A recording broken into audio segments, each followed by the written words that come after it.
What's Olivia Adler's favorite ride in Drift Park?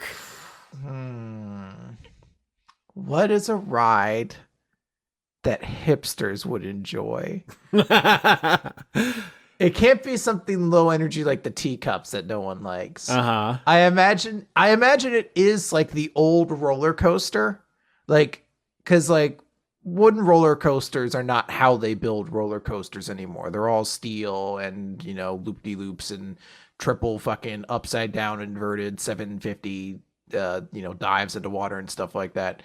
So I think she does enjoy the old wooden roller coasters better because she's like, it's history. It's fun. It's, complexity is astounding. The engineering work behind it's incredible. You just can't appreciate how amazing these old wooden roller coasters are. Plus the line for them is super short because all you fucking sheeple go over to your fucking stupid racing twin roller coaster rides. So Rita, conduit of calm, the hummingbird Aarakocra, says, so you don't want me to hook up the speakers to the Splash Mountain that play Animal Collective for you? No, not at all. Thank you, though, Rita. It's okay. I have more ideas. Can I want to do an insight check on old Rita Rooney. Rita Rooney. That's her last name, Rooney, like Rooney Mara. Mm-hmm. Exactly. All right, roll insight. I don't have a great insight. Can the captain give me rerolls from far away?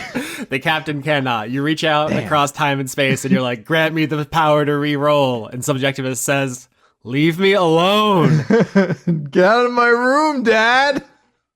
I rolled a 15. Yeah, 15's good. You think Rita is essentially just very naive. Like, she's just like someone who grew... My instinct is to like describe a very real kind of person, but I don't want to be mean. You know how I think I know the type of person you're referring to as well. Yeah, like she just grew up in a family in maybe a area where people just have a certain way of doing things, and she just never questioned it. She doesn't have any particular hate in her heart, but she just was like... She was raised with this as the status quo. Like, this was just as much of like a fundamental part of the upbringing as like, do your dishes. These aren't the words you're supposed to say. These are the beliefs you have, kind of thing. Yeah, that's exactly the kind of person she is. She doesn't think she's hurting anyone. She's not vindictive. This is just like an opportunity for her to advance her career. And these are the kind of people that her brothers and father were. And it's all very familiar to her. Mm-hmm. And so she doesn't know that you were like a kidnap victim. She thinks you're Cassius's guest and you're a doctor. Ooh, that's fancy. You must be smart. Does she say that a lot? Because I really need that pick me up now. Cool. Yeah, she's very impressed by you. She's awesome. Like, oh, I heard you're working on a secret project. Can you tell me about it? How secret is it? Is it classified? Ooh. I'm like, the knowledge of which would blow your brains out. So what did she say to me again? I'm sorry, I overtalked it. Yeah, she was asking about playing indie music out of the ride speakers. Because when I said, what's your favorite ride? I was like, oh, you're probably going to say Splash Mountain because you're a fish. And then I was like, oh, you're a hipster fish, so you probably want to play like Animal Collective or something. Yeah, what's this universe's equivalent to Ghost? Ghost, the metal band? Yeah. All of it's hipster to Olivia. She likes all the hipster music. Is Ghost hipster? Hold on, we're putting the role playing on pause for a second. It is to me. I just heard about it. Okay. And everything I haven't heard about before is hipster. I mean, there are just real ghosts in this world. I don't know if it carries the same weight, you know? There's got to be some equivalency to wearing a Vincent Price mask as your persona. What is the fantasy equivalent in a world where ghosts are real? What's something fantastical and fake? Trickle-down economics. Spicy. Got him, though. Okay, no, she wants, you know what, I brought it up in a while. She wants some electro swing music playing. Yeah, I actually had a bunch of electro swing picked out for the music at the beginning and end of the season, but you haven't really talked about it that much, so it didn't feel like it was established enough to really dig in. I've switched it up at the halfway point, so it's more prominent, but let's lean all the way in going forward. Yeah, she wants all of that. She wants putting on the Ritz kind of classics, everything by Oh, come on, Christopher. You can come up with something. Dead Astaire. Jesus. I couldn't think of a better fantasy equivalent for Fred Astaire. Fred Beholder Stare. I'm not getting down in this hole with you as you dig. So Rita's like taking you to different rides and stuff, hanging out with you, just trying to do her PR job of keeping the visiting doctor entertained. And she says, Cassius wanted me to run some stuff by you. And she pulls out like a file folder and pulls out some papers and stuff. Olivia's going to take a look at it. So it's basically just reports of different people trying to find a living Maxwell, where they've looked, what they're doing. None of these goobers could find their ass with both hands. So they're going to need your help. Okay. So I'm trying to be careful about the knowledge I give. But Olivia would know that it has some connection to like the Rygar home planet and everything like that. There seems to be some connection between them there. 100%. You know that the Rygar are in some way connected to them because inside of one of the moons of Pel, you found a shrine of Rygar hieroglyphics, almost a portrayal of 3 different kinds of Maxwell. They seemed extremely linked. So she asks if you know anything about the Rygar that would help. Do they specifically know to check out about the Rygar homeworld? I'm sure they've sent people over to check, but it's just a destroyed planet. It's pretty hard to tell. Is there something I could roll to know what to give them? Sure. Intelligence? Okay. That I have a decent amount in. 22. Holy shit. Yeah, so you know that after Rygaria was destroyed, the survivors kind of spread across the galaxy in a great exodus, and they are pretty hard to find. Like, there are rare examples, like Noble was one that was kind of important, but they're not like great communities of Rygar, and the ones who do exist in public life are pretty secretive. So it would be difficult to find a specific person you're looking for who has the information you need. However, with the 22, you are reminded that you know that there are some Rygarian weapons smugglers who were supplying like a Caravella splinter group that Dregg defeated to help Pearl consolidate her rule on Pel 3. And you think to yourself, like, here's your thought process is like, okay, we need to find Rygar who knows something. Well, there are Rygar who have access to Shakti technology, the living, fleshy technology. These people must be pretty high up. They must have access and knowledge, information. And then you think, oh, wait, I have a Shakti on me, literally in my inventory. Oh, right. I do. You do. Everyone in the crew was given one from that stash of Shakti that were taken from the Rygarian smuggled arms. There's one in your backpack, and you know that someone could use spells on it to locate where it came from. Is there any way to keep it then? I guess Olivia will provide that with the explicit sort of sentiment of I want to be present when it's being used so that I can assure that it is returned to me promptly. Because she basically doesn't want to give them weapons in any way. So she wants to make sure she's present when, you know, they're doing the work on it, try to find where it's originated from. Understood. So yeah, Rita like pulls out a plastic baggie, like an evidence baggie, and puts the Shakti inside. And then once again, the Shakti it kind of looks like a strip of beef jerky filled with sinew and tendons and like eyes and teeth and stuff, but you know it shapeshifts. It could be a gun, it could be a knife, it could be a key. It's really advanced. She puts it in this little evidence baggie and says, you know, we'll take it to the lab and give it right back. You have my word. Cassius authorized me to give you whatever you want, so I can get it back to you, no problem at all. Rita, what do you think it is that is going on here? I think that the Maxwells are like a power plant thing, because they have them all over that one moon and they build cities around them. So if we find them, we can like breed them and then put them on planets, and then everyone has free power forever. Why do you think a Victa would want to use that? I mean, a guy invented a light bulb and we still remember his name. He's like really famous and cool and everyone loves him. There's like museums and his family's rich. Imagine if you gave every planet in the galaxy 1,000 nuclear power stations. It's a lot bigger than a light bulb. It's very true. You're very sharp. That's my beak. It's a very nice beak. Thank you. Do you mind if I walk around the park a bit by myself? It's not my first time here, you know. Not at all. Whatever you want. Olivia's going to head off on her own, kind of quietly thinking to herself. Rita yells after you as you walk away. She says, "Oh, I have one more thing from Cassius." One more thing, eh? Yeah, there's these medical charts. She pulls some medical charts out of her binder or whatever, hands them to you, and says, Cassius needs to know, I don't really understand what all this means. Like, she pulls out a marker and hands it to you, and he says, I guess you're supposed to, like, point out some stuff on here? I'm going to look over the charts. Whose charts are these?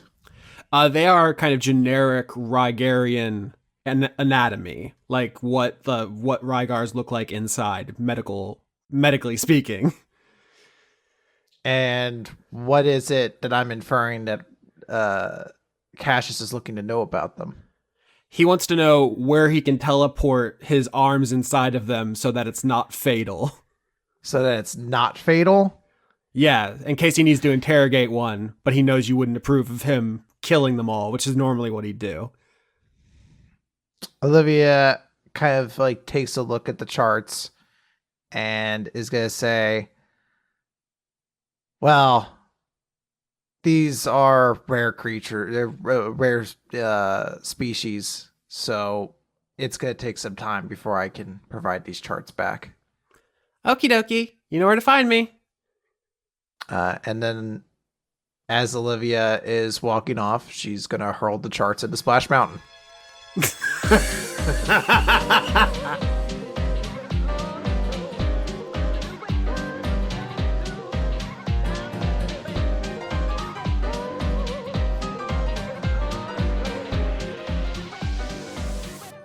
Last time on Dice Funk.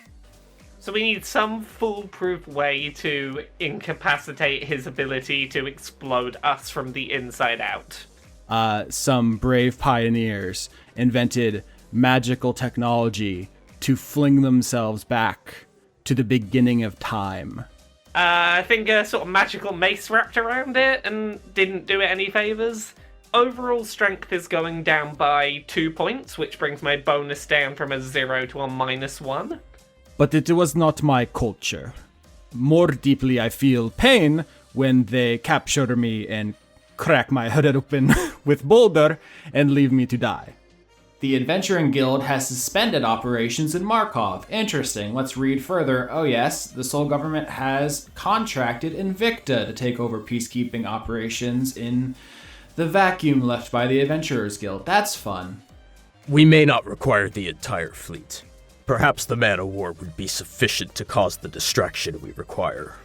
Because Sasha has just been made second in command, I think that it's maybe narratively interesting for this decision to be driven by Sasha's lead. Let's go investigate the alien tech. Fermat it is. Perhaps you have a hobby that we can take advantage instead. You like, are you a cook by chance? I'm very good at cooking things. My meals will occasionally turn you all into babies, but you know. That's fine, but I'm nicknaming you Babish now, and you shall enjoy it.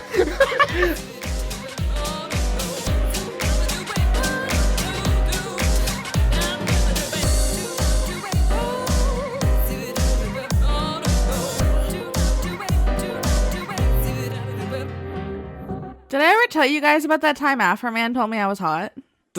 No. It has no context, but Austin told me I should tell you guys. So one time Afro Man told me I was hot. That's the whole story. Yeah, we were just talking about weird stories we haven't told on the show yet. One of the guys from the Mighty Boosh licked my face once. That was weird. I feel like that's better. That's a good story. Yeah, I got good stories occasionally. What kicked this off is I was talking about the synchronicity of me getting the Cassius disease on this season where Cassius has a very noticeable throat disease thing. It was just very interesting timing. And that segued into me and Lauren discussing the fact that when I was homeless as a teenager, I squatted in a hotel for about a year. And we didn't meet during that time, but we met like several years later. And I was telling her the story and she's like, oh, that hotel? Well, Lauren, you tell that part, I guess. Oh, you mean the hotel my mom worked at with your dad? Yeah. For like years before we knew each other? So it was just a weird bit of synchronicity there. We didn't meet until like years later when I was shopping for new metal or whatever. Oh, and I harassed him because we rode the same school bus, and I was like, "You ride my school bus," and he was like, "No, I don't." And I was like, "There's a new Avenged Sevenfold album. Please leave me alone." And here we are. And then we made a podcast. Synchronicity is a great thing. Since we recorded last week's episode of the podcast, I found a mysterious box and had to go on an adventure to put it back together. So, you know, like life has a way of making things line up with each other. And now, the latest example of this phenomenon, I have passed on the Cassius disease to the person who invented Cassius, Chris Larios. I want to die. Oh, He wants to die, folks. Yep. Big mood. for once, no. All right, now it's time for the baby episode. See, Austin would have done it. Y'all fucking cowards. I would have done baby voice all the time. I'm gonna hard leave this episode if this happens for more than a couple more seconds. But I was talking like this. I only didn't do it because, like, I couldn't deal with being a player character and an NPC at the same time. It was too much for me. Laura gets a pass. All right, so let's actually start the adventure. Last we left this, there's two places we left it. One is that the party had resolved to find the mysterious alien tech on the planet Fermat to neutralize Cassius's conduit so they could save Olivia. And then the other place they left off is they made a new friend, She's been locked in the cabinet the whole time. Kelston Babish Wiggles. Yeah, Captain Kelston Babish Wiggles. Well, he's not a captain anymore. Is that a military title? He's captain of the kitchen. Okay. Well, Captain of my heart. he's a Thry-Kreen? There's a lot of letters in that word. I hate it. Yeah, it's one that I probably should have looked up before trying to pronounce it last week, but I didn't, because where's the fun in that? Got him. The Thry-Kreen. Oh, fuck, that's going to be very bad. Can we call them Bug Boys? Yeah, the Bug Yes! Boys. Bug babies. They are a mantid humanoid, so they're basically standing bipedal human-shaped creatures, except they have 4 arms and 2 legs, pincers on their face that they kind of chitter with in their native language. They don't live very long. They don't sleep. They're chaotic almost always because their culture does not have a meaningful concept of good and evil. Philosophically, obviously, good and evil are like elemental forces. Like there's good and evil magic, but the moral judgment of good and evil doesn't really mean anything to them, which actually fits in really relatively well with Laura's like, we just made a box to see what happened, and it has a failsafe where it explodes and then hides itself. Like, well, they're just chaotic. Like, yes, that was deliberate. I definitely knew that they were chaotic, and it wasn't due to lack of planning on my part. So let's start this episode kind of merging these points. On one hand, you guys stop on the one side of Fermat where you let the witch light out. I imagine you find it by looking for like crop circles that it has disassembled into the surface of the planet. And I think like in the background, like Dregg and maybe Sasha are like going over and seeing how it's doing. It's just this abstract light sculpture of like flashing colors. Dregg, pet it because I can't. I'm not petting it. Pet it. Pet it for me. No, he's not under any circumstances petting it. Fine. It's cute though that she's trying to goad you into pet it again. It's adorable. It ain't happening. So that's the background is Dregg and Sasha over with the witchlight, and then in the foreground, I think let's have all the other characters talk to Babby, which is how I'm going to refer to Babish, as he emerges from the kitchen after his long experiment in there. I've come up with a new recipe. Oh, it's funny you say that because he is the conduit of recipes. Is that his conduit? I was really worried you were going to give him a terrible, sucky conduit. And I'm like, no, it's my baby. You're going to give him something cool. I don't know where I got the reputation for being like a mean DM. I think in the history of the show, I have given... I think it's because I'm always telling everyone you yell at me. No, Austin, you have been a very fair DM. The reason why I was concerned is as soon as you were editing that episode and you messaged us in Skype and said you've made a fatal flaw. Yeah, you did to do give that. him a conduit. You've left this open to me. You made it sound like you had terrifying plans. Okay, I'm just gonna have everybody pull back a little bit and realize that explosives are made using a recipe. Yeah. But yeah, anything can be a recipe. Right. Weird metal boxes that make people turn into babies, for example. Yeah, that's a recipe for disaster and or fun. Who knows? So yeah, his conduit power basically is that given enough time, he can come up with a plan to make whatever you ask of him. It's just the more complicated, the more time it takes. And so, he spent like most of his adult life working on that babyifying box. Baby box. And so you're like, oh, okay, go show us what you can do with your conduit. And he's like, he disappeared in the kitchen and he hasn't emerged since then. He comes out with like a huge Erlenmeyer flask, right? Like, is that what that's called? The really big one, or like a big beaker or tube of some sort. And it's just filled with like foaming purple liquid. And there's like some kind of roiling paste inside or something. And he's gonna like try to get you guys to taste it. But first, I need to come up with a voice for him that I can do, because I studied Laura's voice. Oh, I go ahead and like pick a new voice, because I gave this character a voice without thinking they would ever be relevant again. So I'm totally happy for this to be where we retcon this character voice.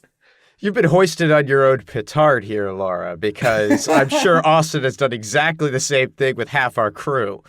The only thing I say, Austin, is whatever voice you give this character, if and when something happens to Liamoira and I have to bail ship, I need to be able to do this voice. Okay.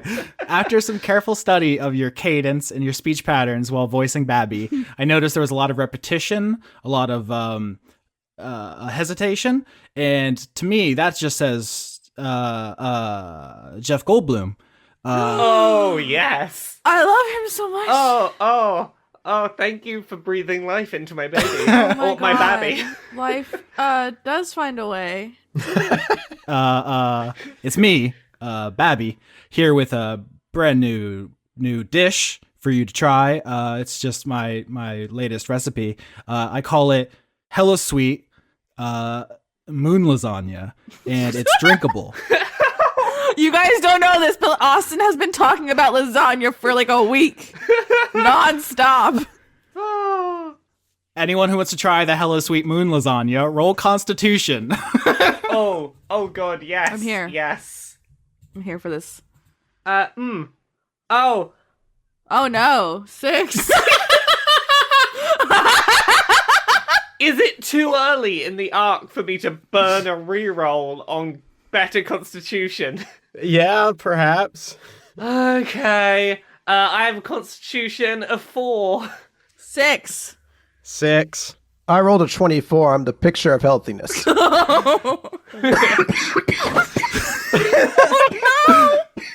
So everyone tries to eat this, eat is a strong word. It's like foaming purple stuff coming out of a tube. Sip. And there's like particulate matter in there. And there's like, when it gets to the under the foam, there is some sort of base, some carbohydrates, but it's all soggy. And it's absolutely revolting to all of you, except for Big Star, whose proficiency bonus goes up by 1. Damn. Oh shit. Fuck yeah. Nice. I love you, Babby. So I'm now wishing I'd done that reroll, actually, huh? So now everything Big Star is good at, he's even better at. Must be nice. So I've been locked away in the kitchen for some time, and a lot's changed. Did you guys want to ask me any questions about what's been going on? Yeah, I was very sleepy last time you weren't in the kitchen. I just want to say hi. Hi.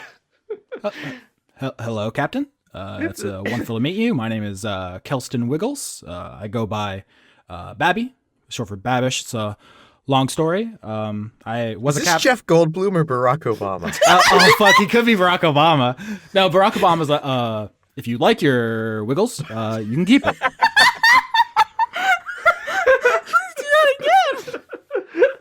You didn't build that lasagna. All I have to say, Babby, you didn't cause any adverse effects with this that were unexpected and caused us to have to go on a side adventure. So I call this an improvement. Well done. I guess I've been kind of drafted into this expedition, which is fine. That's sort of what we do. We're a big old happy family. Yeah, I don't have much of a choice, as I'm sure you're aware. The Thrycreen homeworld has undergone an event. We call it the Black Sun event. Our homeworld is desolate, and we don't live long. It's not a great time for us. So I'm between jobs right now. So thank you for welcoming me onto your ship, and it's a pleasure to be a fugitive with all of you. It's wonderful to have you. And after seeing the effects that your last concoction had on Big Star, next thing that I have that you create, I am making sure I get on well with. It seems like that's a beneficial thing to do. Let's do crime! Crime time! It's quite a coincidence that the person who definitely did try to murder me when I was a baby is the one who's now just ever so much more powerful, thanks to my recipes, but that's how it happens sometimes. That is because the cosmos has brought us together as best buds. Oh. Right back at you, Big Star. You Lightning McQueen now? they're friends now. The problem here is that this is once again a character that everyone loves that is just like, it's either Chris. They're all either Chris's characters or they love Chris's characters. Chris just gets all the good ones gravitate to Chris. In the background, the witchlight eats one of Sasha's feathers because she's not looking. I hope he liked it. Yeah, I mean, eats is not an accurate word, of course. It just disassembles it. I'm just gonna take out another one and throw it at him. Like a treat. Yeah, that's fun. So does anybody else have any questions about Wiggles right now? Babby? Oh, I do have a question that's an actual serious one. So what ended up happening to that box, huh? So at the end of the last episode, there was some discussion of destroying it, and no one really 100% affirmatively said what was done with it. Yeah. So yeah. I just had the Thrycreen take it back to their ship. I assumed that was the case and that we weren't going to be able to use it to just throw it at bosses and be like, okay, now you are much easier to fight. No, but longtime listeners of Dice Funk know that whenever a magical item shows up and then doesn't make a big plot payoff, it'll show up 8 seasons later. Maybe that was too forward. I probably should have been subtler about that. Anyway, it's gone for now. So season 9 is the baby season? I don't know. How many have we not named yet? I won't be able to put you in as much danger if you're babies all the time. That's just too dark. No, and I'm okay with that. A season where we don't have to worry so much. More squeaky sounds. Yeah, you did good on your squeaky sounds, Austin. Do I have questions for Babby? Yeah. No. No? Get back in your cabinet. He doesn't live in the cabinet.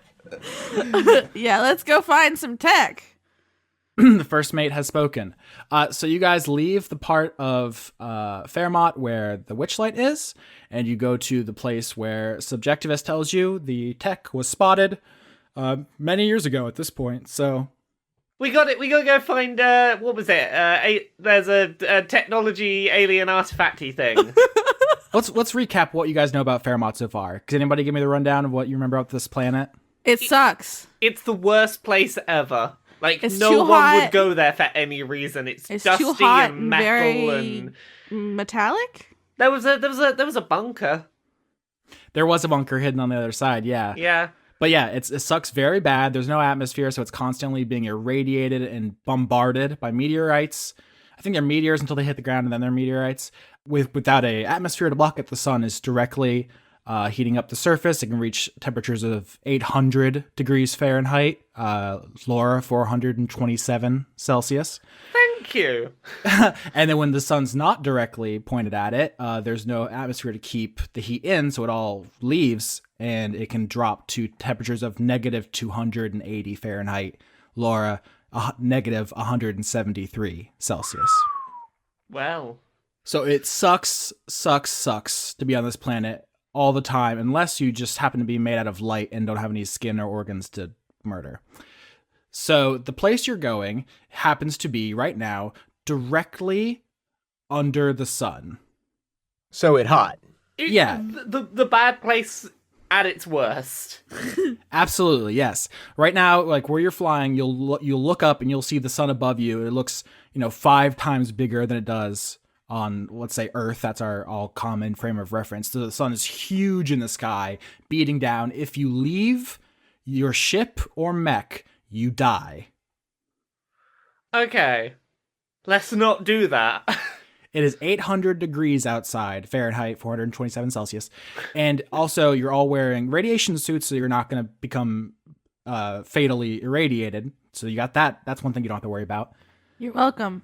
You cannot just wait out this phenomena because the solar day on Fermat is like 75 Earth days.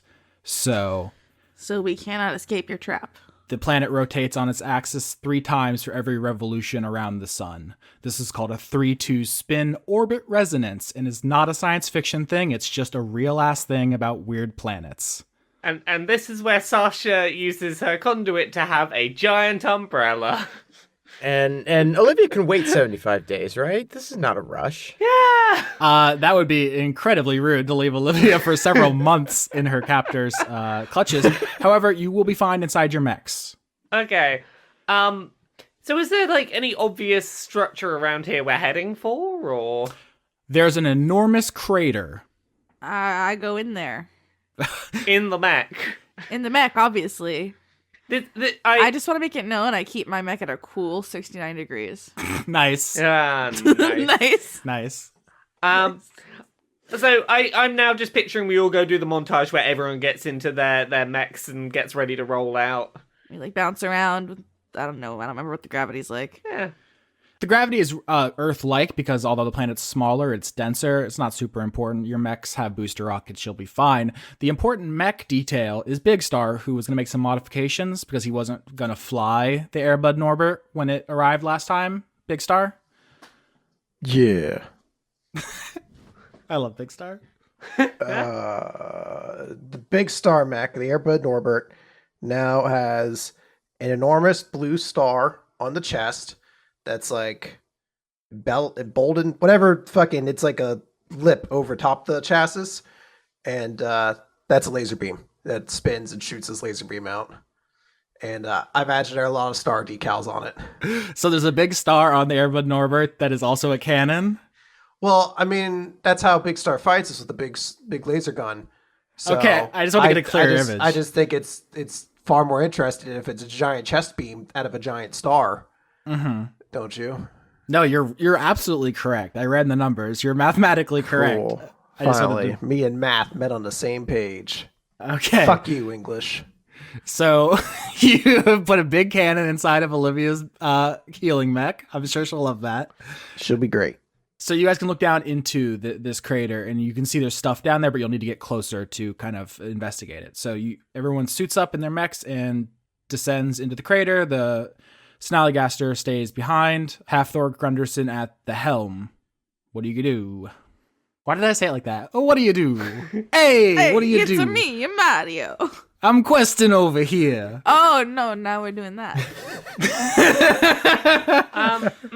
So, my initial concern when going into something like this is the worry that we might be in a false sense of security.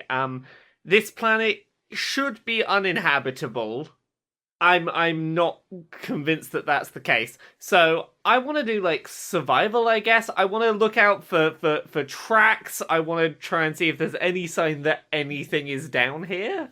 I would. I love to survive. Yeah, surviving is good. I like surviving. I rolled a 16.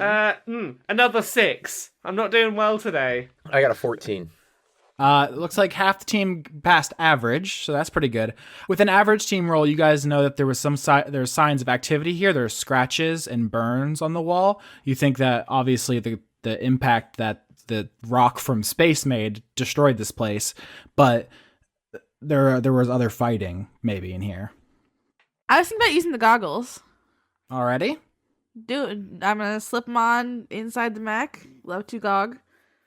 So Sasha, you slip the goggles down over your eyes, and you're like looking through the Shiba Inu's like cameras that show you the outside. Right. Sasha, you see at the bottom of this crater in this deep dark hole on Fermat, what can only be described as a flying saucer. It is the archetypical spaceship, like two plates, one turned over, and connected. It sticking out of the ground as if it crashed there. Mm-hmm. You also see mechs and machinery moving around it. A buzz with activity. If you'll remember, Subjectivist was said like, hey, something happened over here. Go check it out. And so you see that. And that's when blood sprays on the inside of your goggles. Well, I'll take those off. Mm-hmm. What happened in my eye? It started bleeding. Oh, I'm gonna get a tissue and sop that up, I guess. Mm-hmm. Should I roll medicine on myself? Sure. 14. You're not in any further danger. Can I see? Yeah, you're good. Ooh. I love a mystery.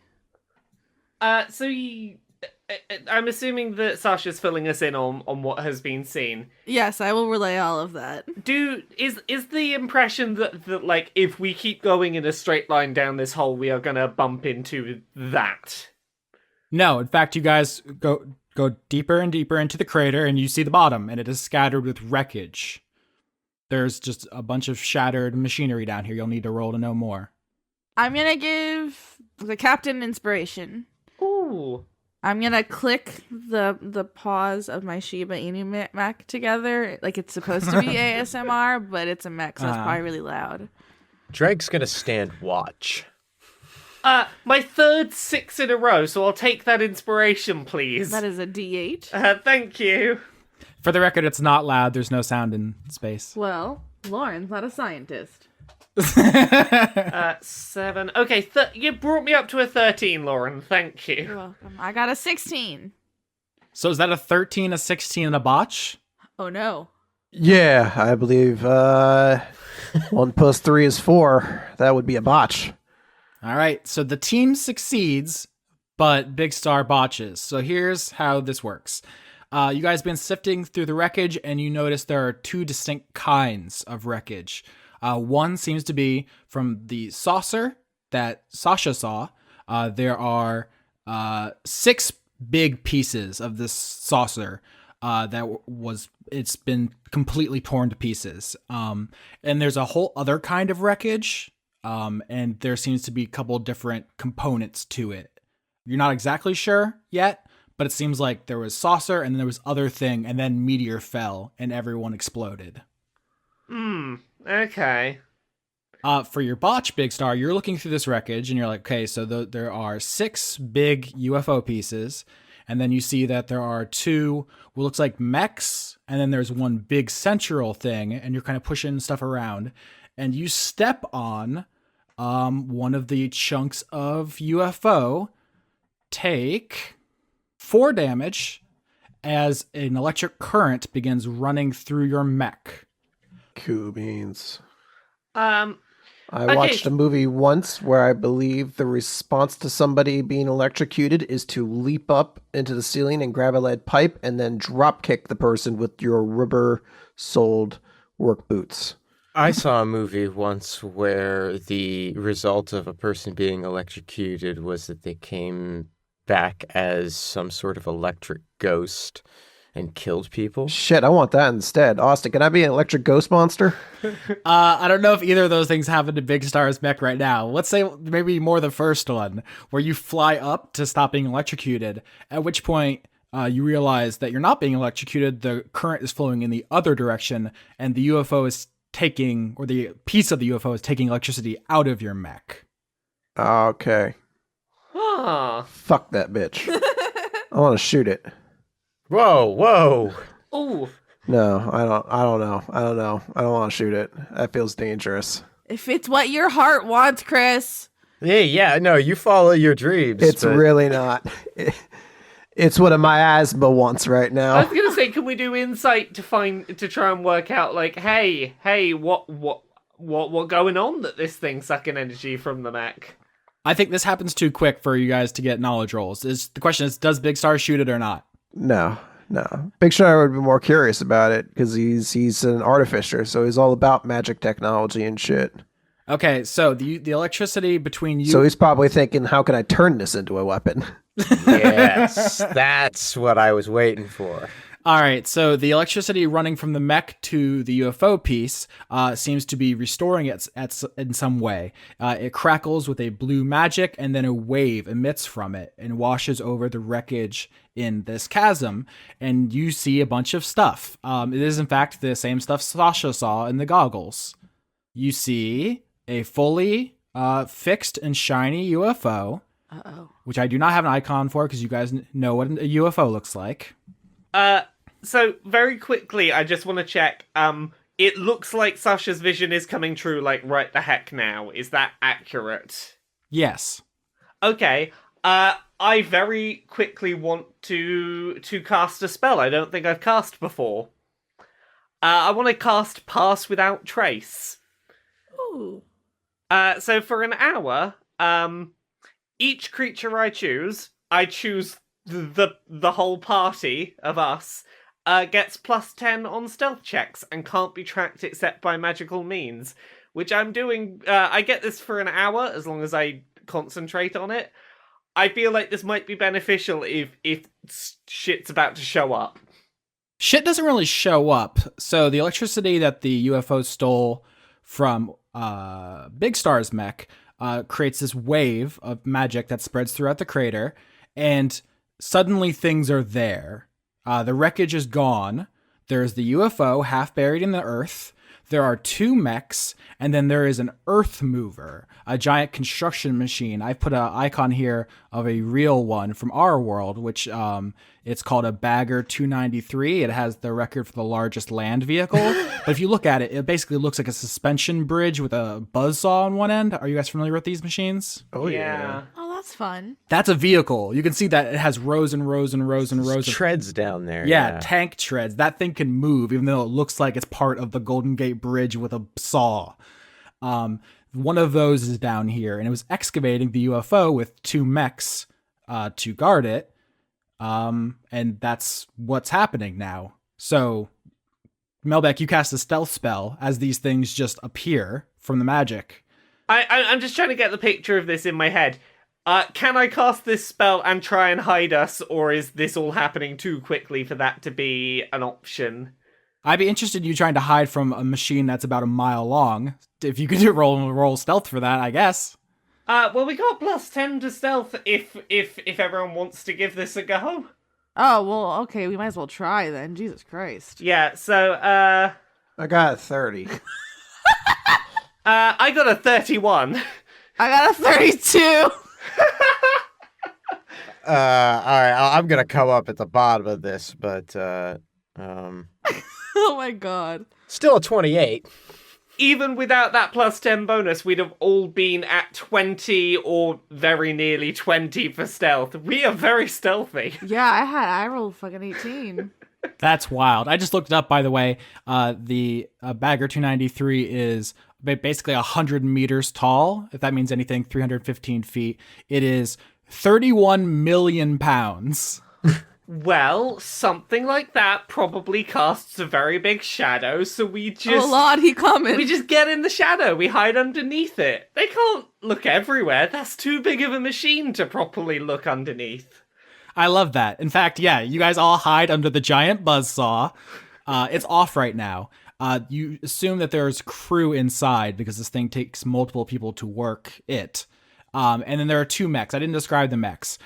These actually roll history. Yeah, roll history if you want to know about the mechs. I think history is the closest I can think of. 7. 16. Dregg just wants to smash them. Okay, so you guys passed. So you know that these are illithid in design. They have a kind of Is that the word I'm looking for? Octopod? Octoid? It looks like if the alien from Alien had a chicken beak on the front of its face. They do love beaks. Yeah, illithids they have the beak at the front. Noticeably, it does not have tentacles because those are like fragile on a mech design, but it does have the basic shape of an illithid's body because you know that inside there's a pilot who's hooked up to their nervous system. That way they don't have to learn how to do an entire complicated robot. They just use their natural instincts and reflexes. So there are illithids inside these mechs. They are called Nyarlathoteps. What was that? Nyarlathoteps. Nyarlathoteps. Nyarlathoteps. Nyarlathoteps? Yes.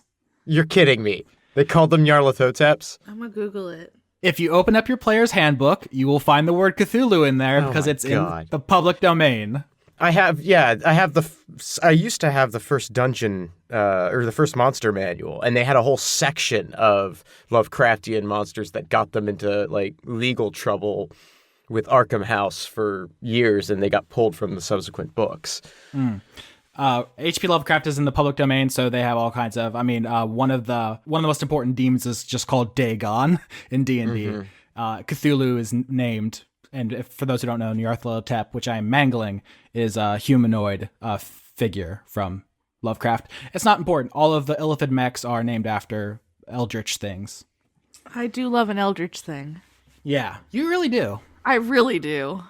Yeah. But so we're hiding from them. Yeah, you guys succeeded. So you're hiding under the big buzzsaw. Yeah. You see that what was once wreckage of a UFO, 2 mechs, and an excavator is now a perfectly shiny UFO, 2 perfectly shiny mechs, and a working excavator that seems like they're about to fire up to excavate this UFO. Do we know... Can we tell anything about this UFO from looking at it? Like, does it look... Is there anything about it that we might recognize? Ooh, that's a very good question. Arcana. 7 again? 6. Oopsie doodle. These really bad rolls today. I'm being punished for not doing that reroll earlier. The game is just like, no, reroll. I got a You crit. 17, but I crit, so there's that. -3. Jesus. Dregg, with his negative knowledge of magic, crit to know about this thing. So the group fails, but Dregg crits. So what you asked was, what do we know about the UFO? How was your question? Is there anything familiar about the UFO? Is there anything that we recognize or is familiar about this UFO? Yeah, so you failed, so the answer is no. But what I want to give Dregg is very specifically, it's not any culture you've encountered. It's not illithid. It's not solitaire. It's not human. It's not Rygar. It's not ogre. Whatever it is not a species you've ever met. Okay, well, that narrows it down. Yeah, so you don't know what it is, so you didn't get what you want, but I'm giving you a very specific other thing. Yeah, we know maybe that this is probably what we're looking for in terms of mysterious artifact that might be very helpful. Here's the thing. We know that we have a better chance of being its friend than not. That's true. Right? What's your maths on that? Well, because we don't know who they are. They don't, maybe they don't know us. That doesn't matter. But we're so open to the people we don't know. Some of us are very charismatic. There's no preconceptions. Oh, so you mean like it's more like it's not necessarily likely that they'll go, oh, you're the bastards. I've heard propaganda about you. Right. All right, so let me reiterate. You guys are hiding in the shadow of a giant saw. It's part of an earth-moving excavator, which is 30 million pounds, and it can move. There are 2 patrolling illithid mechs, and there is a mysterious UFO buried at the bottom of a crater. Or, I guess, what will be a crater? Because there's a meteor coming. Gotta get it out. Yeah, so we are very, very, very stealthy. We got under here very stealthy, not seen. My question is, could one or more of us, still very stealthy, get up to those controls and maybe swing it round, try and take those mechs out? That's a good idea. I was also thinking about, well, no, okay. I'm going to beep back to the ship, back to the ship, to subjectivists with objectivists, obviously, my little boys. You try to contact back to the ship, and there's some kind of interference. You cannot reach the ship. Little fuck. He's grounded. Big Star, you see that you're still connected to where that piece of the UFO was by some kind of magical tether, and it's still draining energy from your mech. You take 3 damage. Can I just take it off? The magical tether, he means. The tether. Yeah. So, yeah, you kind of flew under the saw, but you were like a little bit away from the rest of the group. But as soon as you try to get even further away to break the tether, it cuts off with a electrical like sizzle noise, and you guys are back in the crater. There are 6 pieces of a destroyed UFO, and there is a bunch of wreckage of 2 mechs and an excavator. Okay, so he just had like a flashback from touching it? Or temporarily powered. See, I'm gonna make a reference here. Legend of Zelda: Skyward Sword. There's these rocks. You hit them, and then like time goes backwards in like a little bubble around the rock that you hit. That's what I'm picturing here. Is this a case of like creating a little bubble of time that's gone backwards or something? Little time reverse bubble. Yeah, I was thinking Light World, Dark World, Link to the Past, but that's yeah, literally the same series and same concept. They do that a lot, actually. Yeah, so this is yes, a separate reality that is being powered when we give it a power source. I guess the question is, if we want to power this up, could we find anything else to power it with? And B, could we just get whatever's... Could we, like, excavate that ship without going to the past? I say the past. We don't know that's what it is, but... Your guys' investigation leads you to believe that whatever you want from this ship is destroyed now. Okay. A meteor fell on it. Can we investigate these wrecked mechs while they're wrecked to try and get some intel on how we might destroy them? Yeah, you should. What would that roll be? Survival, as if you were surveying the corpse of an animal. Are they aberrations? Yes. You know what? They're based on illithid physiology. They're aberrations for your purposes. I rolled a 19. I get advantage because they're aberrations, and it's survival, so the first was a 10. Let's try that again. 14, that's better. And I got a 15. Is Big Star helping out? Oh, God, no. I have like a -3. So 15 and 19 pass. So the Ranger begins picking over the 2 destroyed mechs, which were destroyed by a meteorite, that fell out of the sky and made this crater. But you picking over it, you see a structural flaw you think you could take advantage of. When they open up their beak, they have a laser that fires out of there. If you hit it before they fire, their head will blow up. Oh. Okay. And looking around the rest of this cavern, does it look like there's other directions? Could reinforcements come in from other directions, or is this is the space? This is what we're dealing with? I think there is. I think the reinforcement is the meteorite that's going to crash down and destroy everything in this crater. I think first goal I have in mind a 2-pronged plan of attack. My favorite. No, actually, 3 prongs is my favorite. 3 prongs is good. Yeah. I feel like one of us goes and is like, oh, look at me, illithid robot. And then they do the beak thing, and then the rest of y'all murder him. To be clear, what I'm giving you for that bonus is that you crit on 18, 19, and 20, not just 20, because you know where the weak spot is. The things that we have to do, we have to activate the UFO thing to make this all back to what it was before shit went sideways. We're going to have to do something to deal with the excavator, but we could position people in advance for that because we know where that's going to be. We don't necessarily know precisely where the mechs that we have to deal with are going to be, but this is a big fucker. It's going to be here where it is now. Is it worth us maybe diving back in and having, say, one person ready to go for the excavator and try and deal with the people who would be operating it, and the rest of the party try and deal with the pair of mechs, And then once that's all dealt with, we deal with the UFO. Does that sound like a starting plan of attack? I like that. Yeah, that's fine. It's just have to figure out who's gonna go. I want to go for the excavator. Okay. The only other question is there any particular person who can afford to take several hits acting as the power source for us to go back, or do we try and power this some other way? I mean, I still have spells I can heal with.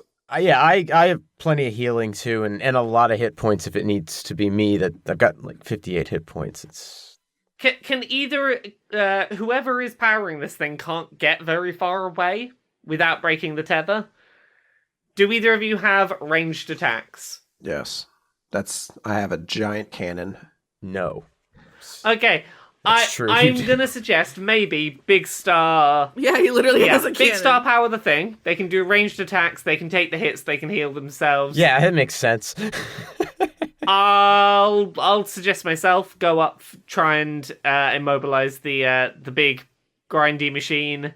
I want to do it. she does. Okay, yeah, you go try and disable the. I'm gonna go prove myself. Yeah, go disable the grindy machine. I think we got a plan. I think we got a plan. Roll initiative. Oh boy. Do we get any kind of advantage for being incredibly stealthy on initiative?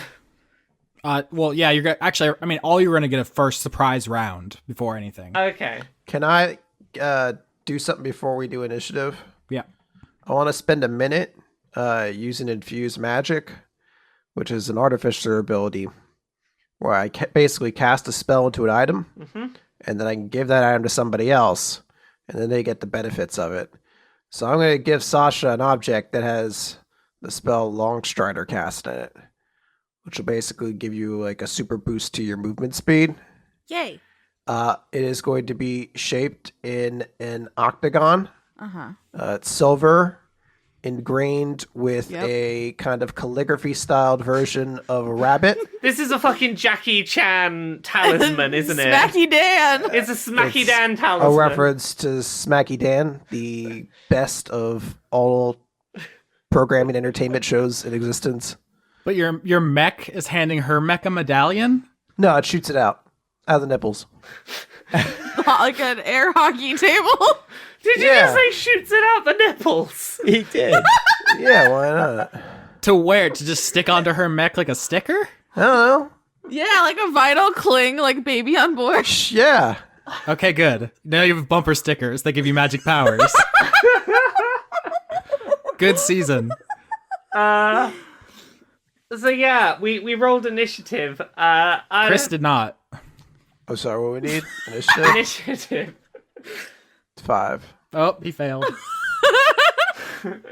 All right, so everyone takes their positions. Big Star, you stomp on a piece of the UFO, which begins draining electricity and magic out of your mech to power whatever kind of temporal magics it has. A wave of magic washes over the crater, and it restores it to a prior time. The two mechs pop into existence. The excavator pops into existence. The whole UFO pops into existence.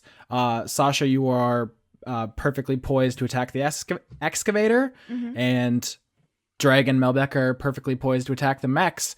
First up is going to be Dregg in the surprise round. Oh boy. It's time to do some punching. You love to punch. I do love to punch. Big fan of the punching. Yeah, it's 24 hits. Yes. Cool. And that's an 18, so you crit. Oh, cool. So it pops into existence where you knew it was going to be from last time you saw it, and you just punch it straight into the mouth. For 11 damage.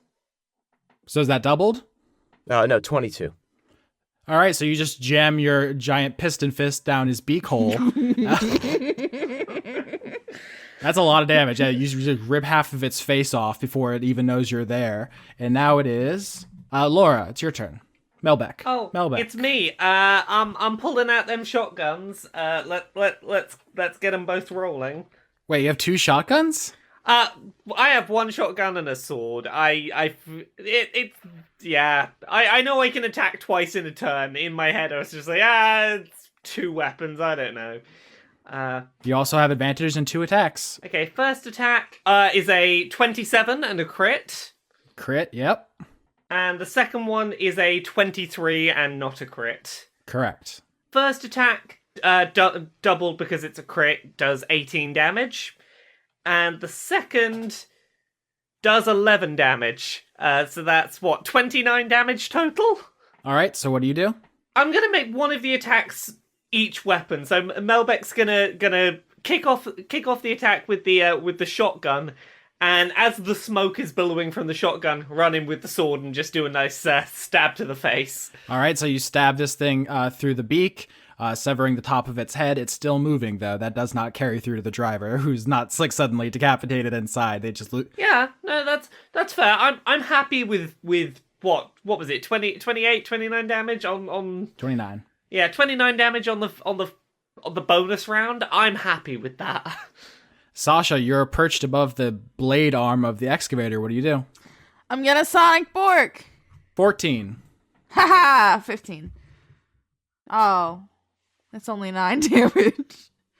It's 18. 18. Thunder damage to this metal structure, which is not supposed to be hit with a sonic force that jiggles it quite so much. Oh, I do love the jiggle.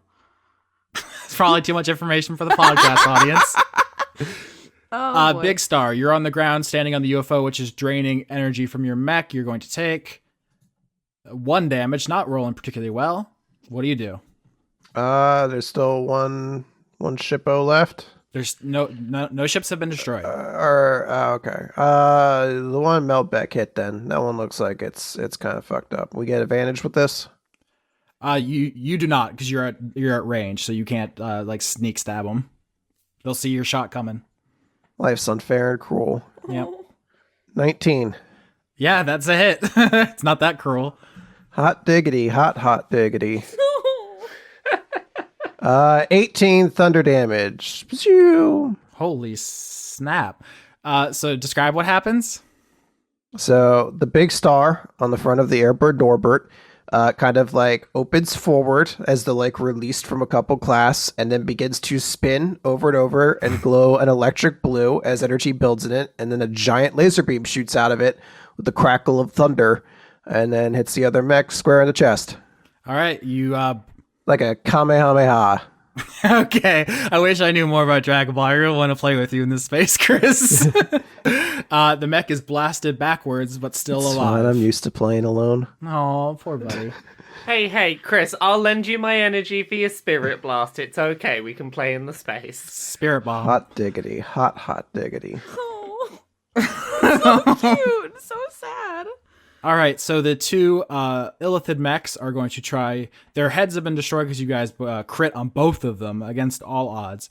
And so they're going to try their backup weapon system, which is going to be... Not so good when they don't have their primary weapons. Yeah, they kind of need those to make good foes. Yeah, it's almost like it's really good that we got in really stealthy without them seeing and then blew their heads off. Yeah. So actually, the Illithid pilots inside are going to use their psionic blasts, amplified by their mechs, the same way Sasha's using her shatter through her mech, basically. So make intelligence saving throws. Conrad, or I'm going to use your character names. Make intelligence saving throws, Melbeck and Dregg. You get a +4 to saving throw. Okay. Well, with the +4, that's 7. I'm assuming 7 doesn't cut it. It does not cut it, no. No. 23 on a crit. Dang. 16 damage to Melbeck, who is stunned in her cockpit. Dregg, you're going to take 8 damage and you're not stunned, as both of them unleash psychic blasts, which basically come out of the chest, because that's where the pilot is.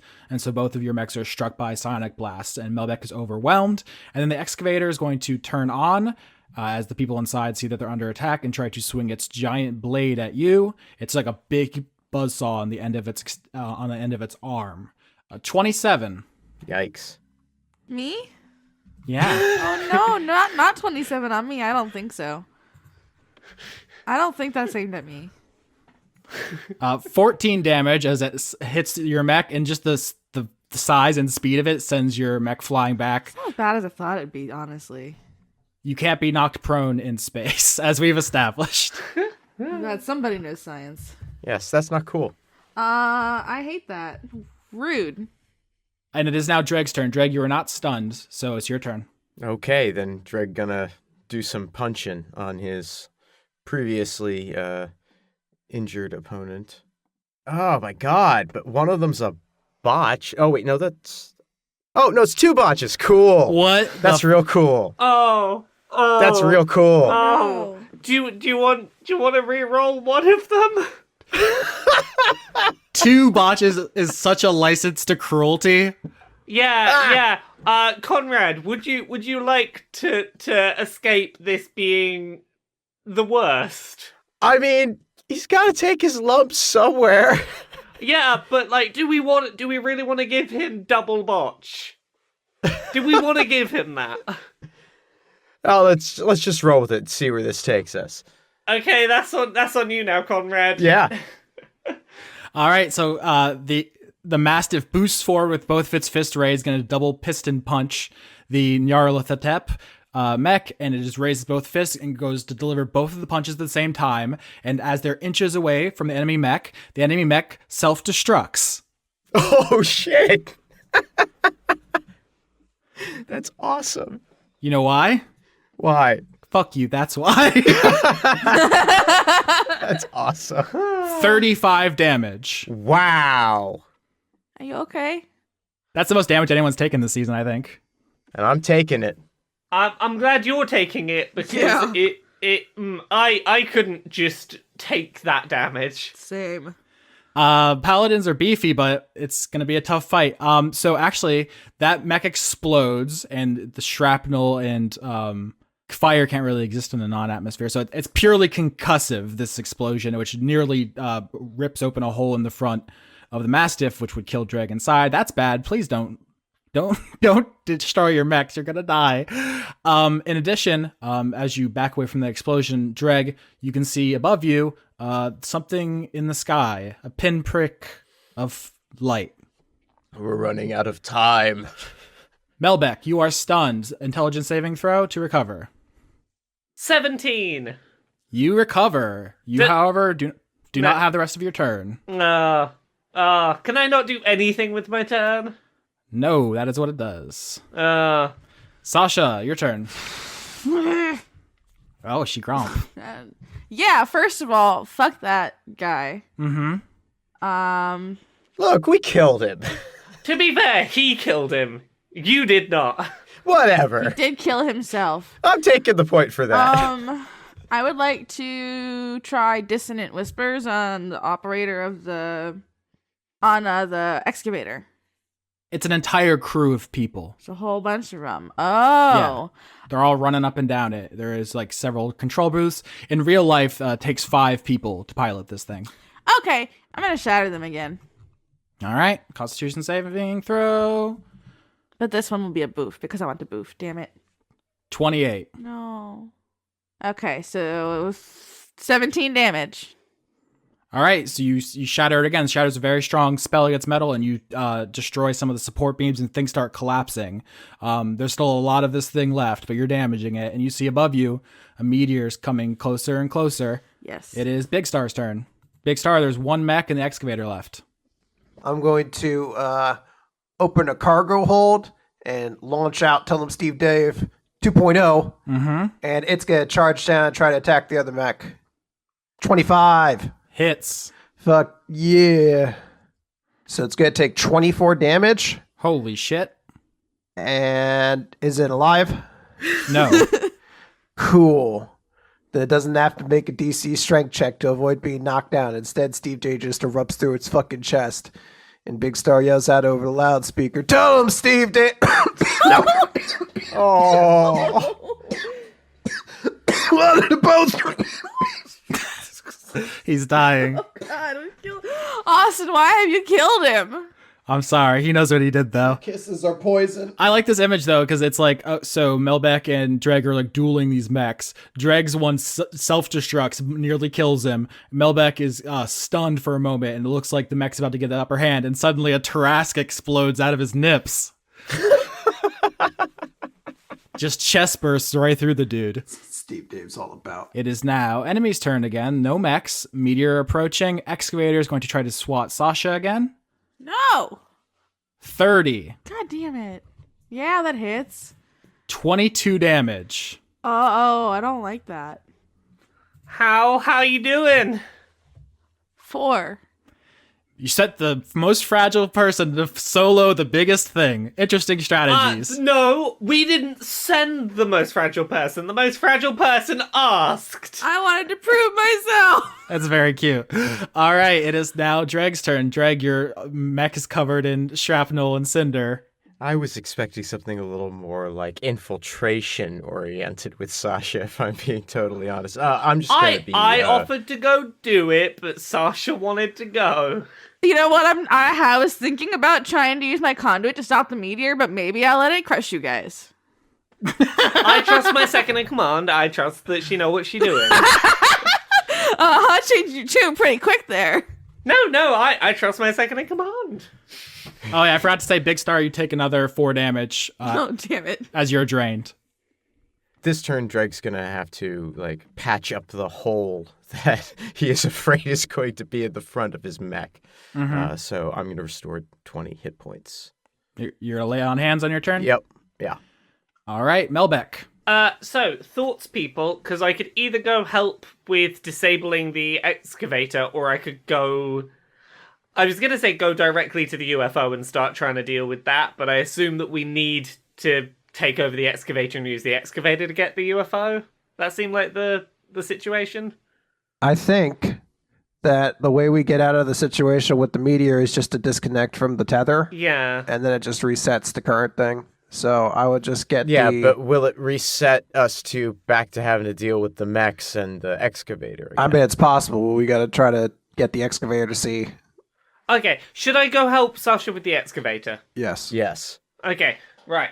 Am I able to just, like, blast at these people that are operating it? Or is that gonna... They are located in several different command centers. You can see, like, on the picture here, there's, like, some people in the middle, some people in the far part. You guys see that yellow dot at the bottom right corner? That's a dump truck, right? Like, that's No, that's a bulldozer. That's a bulldozer. Yeah. It's so cute. Yeah, the little blue dot is a dude. Yeah. The other little blue dot is a dude. Yeah, it's huge. Okay, I wanna fly in and try and take out at least one of the people that's operating this thing. All right. 20? Yeah, you don't need to roll damage. If you fire a mech-sized shotgun at a room of a guy pushing buttons and pulling levers, the room explodes and he is evaporated. Okay, and then can I use my other attack to fire another one? Yes. It's fine, these people are in the past, they're dead already. 24. Yes, you evaporate another guy. Yeah, I don't feel bad about evaporating them because they're already dead in the present. All right, so that was Melbeck's turn. It is now Big Star's turn. I can't move, so I can't go to the spaceship. So I'll stay where I am and ready in action to go scavenging the moment they get the excavator working. All right, you're going to take 5 damage as it drains more electricity to maintain this, and the meteor gets ever closer. You can now see it above you. Majora's Mask is overrated. This is like some Final Fantasy VII shit, yo. Yeah, we got move quick. Melbeck, you are currently blowing up the people who work here, and they don't take too kindly to that. And the workers are going to use psionic blasts on you. Intelligence saving throw. Oh, why intelligence? Because they're illithids. Yeah, well, I'm not a smart hippo, okay? Do I get a plus from you, Dregg? Or am I too far away? Yes, you do. You get a +4. Okay, 10. wait, 10 is... yeah, you should. 10 gonna do it? It is not going to do it. No, No. you fail. Okay, what damage should I take? You take 17 damage and you are stunned again as the workers rally to begin blasting the Saint Bernard with psychic energy to defend their lives. Okay, yeah, I'm also in not the best condition. I took 2/5 of these things out, everyone. Can you help? Melbeck, it is your turn. Intelligence saving throw to shake it off. 9. That ain't gonna do it, is it? That is not going to do it. Sasha, your turn. One more shatter. 26. All right, you still take 11. All right, you damage another support structure. To be clear, you're just hitting the excavator, not attacking the people? Yeah. All right, Big Star. Before it's your turn, do you want to activate your action? I can't scavenge anything because we haven't gotten the excavator under our control yet. I'm giving you an out here. I mean, I could fire a laser blast instead if I see that they haven't gotten the excavator. Yeah, nobody's attacking them. All right, so I'll fire a laser beam at them. 20. Yep, you fire a laser beam right into one of those rooms, and the people inside are evaporated. There are 2 control rooms left. And now it's Big Star's actual turn. I attack again and I crit. Who crits? Big Star crits. I'd have more enthusiasm. My voice can't fucking do anything right now, Austin. All right, so first of all, I'm gonna roll damage against Big Star for the UFO draining his power. 3 more. So as the magic is like being sucked out of his mech, he goes Super Saiyan. Describe what you do. So Big Star is like powering up another big laser blast. The star on his chest is spinning, and then light treads like within like the edges of his mech begin to light up that no one realized were there, and small fireworks start shooting off the back as well. And they shape a giant blue star behind him as the laser beam flies out. And everybody inside the excavator thing they're stunned now. Well, yeah, so the remaining control room people are stunned, except the ones who were hit by the laser who are obliterated. Yeah. So there's one room of stunned technicians left. They cannot pilot the excavator because they are stunned by Big Star's brilliance. There's no more time. The meteor's here. What do you do? Have we destroyed all the things that are in control of the machine? Except for one, when the people inside it are stunned. Okay, I'm stunned, but I have a suggestion for people. You know the arms on this thing? Do they move vertically as well as horizontally? Yes. Lift one of those arms up so that the meteor's gonna hit into grindy thing that will grind it before it hits us. I'm pretty sure that still kills us. The rubble. Yeah. That's a really cool image, though. Austin, play with me. I want to play with you, but you have to realize that when the meteor killed the dinosaurs, I bet it hit like a big dinosaur and didn't stop it. Yeah, but like...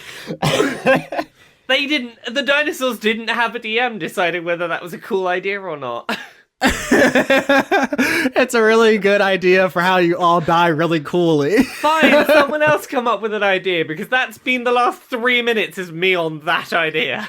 Can you use the machine real quick to excavate the ship, and then we get out, and then everything that we've done in this has been the reality going forward, so we could potentially get to the thing that was hidden inside, because now we've excavated it in the past, or whatever this is. You all are about to die. 3, 2, 1. What do you... Now remember, we could just untether, and then the meteor doesn't exist anymore, because that's already happened. Well, okay, let's try to untether first. I mean, if we all right, yeah, I can untether. I mean, if we're not going to use the excavator, then just untether. Actually, we're thinking about it backwards. We should probably be covering up the ship so that it's protected.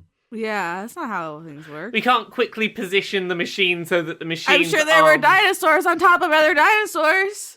You are standing in the crater that this thing is going to make. We're also not trying to keep something alive.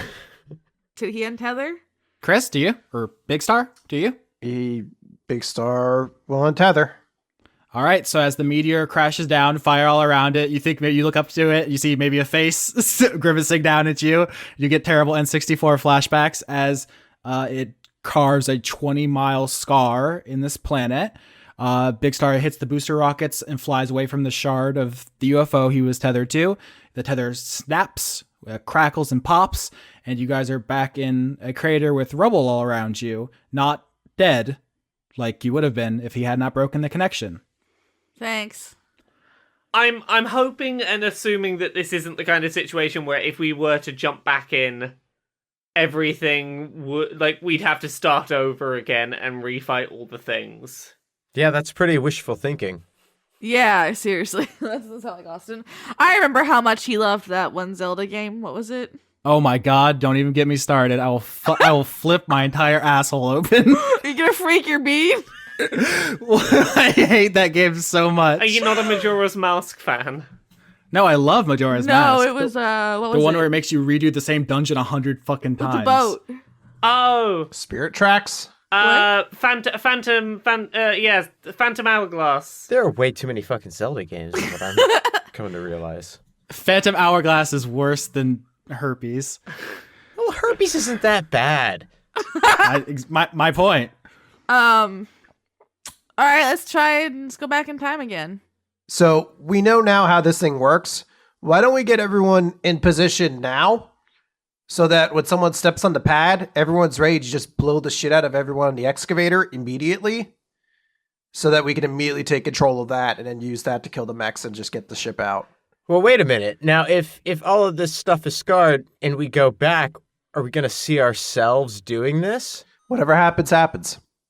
Do we want to heal before we jump back in if we're concerned that fighting might occur again? I don't think Austin's going to do that, but Yeah. if you think that we're fighting again, maybe heal.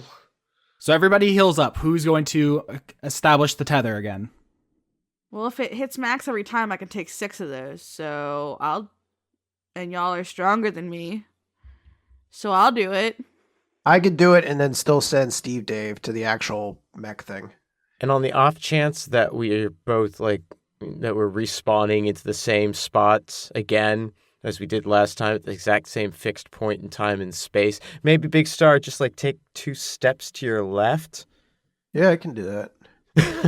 All right, so it sounds like everybody's doing the exact same plan, the exact same positions, but 2 feet to the left. Is that the plan? 2 steps to the I left? think everyone else is going onto the excavator ahead of time, weapons pointed at where the people are going to Yeah, be. we're ganging up on it all at once. Yeah, I just don't want Big Star activating the tether, in the event there's another Big Star waiting there to be, some time cop shit. Yeah, that's a really good point because 4 damage to Big Star as he activates the tether again as his mech begins being drained by this alien technology. The wave of magic washes over everything. You're back before the meteor crashed. There's 2 mechs, there's an excavator, and there are 4 other mechs fighting them. Oh boy. Called it. Oh, God. One of the mechs stabs its sword through the head of the Illithid mechs. The other one, it gets into a punching match with a mech, and then it blows up, scarring the front of it. One of the mechs flies around shooting all the people out of the control booths. And then the one on the ground is going to fire its laser, and everyone's going to be stunned. It's all happening again. Your time ghosts are going through this. Okay, we're watching our ghost replay data. Mm-hmm. Your Drivatar. Yeah. I was worried that you guys would push the button, attack, turn it off. Push the button, attack, turn it off. and then set up a bunch of clones and then just turn it on and watch them murk all the bad guys. Oh, we would have now. Yeah. So yeah, your past selves who almost died in the fight have taken the brunt of this assault, and you guys are free to do whatever you want. Get to those controls and get that ship excavated. How do you work the controls made for an Illithid without getting out of your mech and burning to death? Yeah, I mean, is it not possible that between us as mechs, we might be able to just move the thing at this point? What if all 4 of us work together as a team and try and get it up out of there? Well, 3 of us, because... 3 of us, because Big Star's doing the thing. Yeah. He can send Steve Dave. Push it. Yeah, push the thing into place and push the blades around and manually operate this excavator. No, I'm talking about the UFO. Yeah, me too. Oh, just dig the UFO Get out. the UFO. That's the thing we're here for. The UFO is too deeply wedged, needs the excavator. That's why they're using it. Okay. There's a set of the people controlling it that we didn't kill, right? Are they Illithids? Are they all Illithids? Yes. So I wouldn't do any good to put Objectivists in them. Well, also they're time ghosts. They're time ghosts. Okay. I just, at the background of every mission is get my son a body. You don't want to turn him into a ghost? Oh, ghost baby. So I was going to ask, can we go to the ones that we didn't kill and before they get stunned, threaten them to excavate the ship for us? But I don't know how time paradoxes work and if that breaks things. They cannot communicate. They are trapped in a looping temporal agony. They do not have, their souls are gone. Their souls are in the afterlife. These are not, just like the copies of you here aren't going to be trapped in some kind of eternal misery. You haven't created life that will suffer eternally. We what? Austin, That's Austin, what parenthood did you trick is. us into creating eternally miserable versions of our characters? Don't overthink it. That's what my mother says to me all the time. I said that's not the case. Oh. I was trying to put you at ease. Oh, nobody trusts Austin. I don't understand how this time thing works. I don't understand how we didn't do that. They're just echoes of your past. So we can't physically push the excavator into place with our mech jets and manually operate the excavator. You can push the arms of the blades over by the ship, but you still gotta push a button inside the thing. What if you shoot the button? If you, I love the idea of like, I got turned on my iPad. Does anybody have a tank shell? No, That would be so fucking dope. I was totally kidding. How good would that be though? Turn turn on your stereo. Indiana Jones. Pew! Every morning I wake up, my alarm clock's going off. I pull out my Desert Eagle. Can we just watch the Illithids do the buttons and learn from that? It's not a matter of learning. You can just push the button that says like spin and push the one that says down. The problem is you're in a mech and those are people-sized controls. Is my mech's gun? My mech's sword. Oh no! Is the hilt of that small enough to press the button? To get it through the window. Can I very, very, very carefully press the button, like with the tip of the sword through the window? Fuck. Sleight of hand roll. I'm gonna give you inspiration. I'm going to crinkle some dirt or something. I don't know. 13. Is 13 dexterous enough to press the button with a sword? It is not. No, this is a sword the size of a building. Do I re-roll to do this cool thing? We're too big to push a button is the opposite puzzle of what you needed last week, where you're too small to open the thing. I reversed your puzzle, Laura. Can I have my Borker, You have a Borker? my mech, which Is it borks. Swedish? Do you get that at IKEA? Stop it. Oh no, I snort. I would like to roll sleight of hand to use my mech rapier to do the same thing that Melbeck did, but probably worse. We're both just there, like, from either side trying to get sword. I literally rolled the same thing. We just cut a big hole in it. Yeah, so there's this little booth. It's like a toll booth, and there's two giant mechs outside, two big ass Gundams. They both have their swords out, and they're trying to stick it through the windows to operate the machinery. It's the comedy of errors. I don't know how to do small things, okay, Austin? This is funny as hell. Hold on, let me add some flavor here. Big Star, you take 3 damage as the energy is absorbed from your mech. The meteorite's getting too close. You have to break the tether, and you have to come back, and then you guys are going to see you all crowded around the booth trying to jam your swords to the windows. So yeah, there's like this like Benny Hill like as you guys reset this like 5 times trying to push a tiny button with a big mech. We came back in.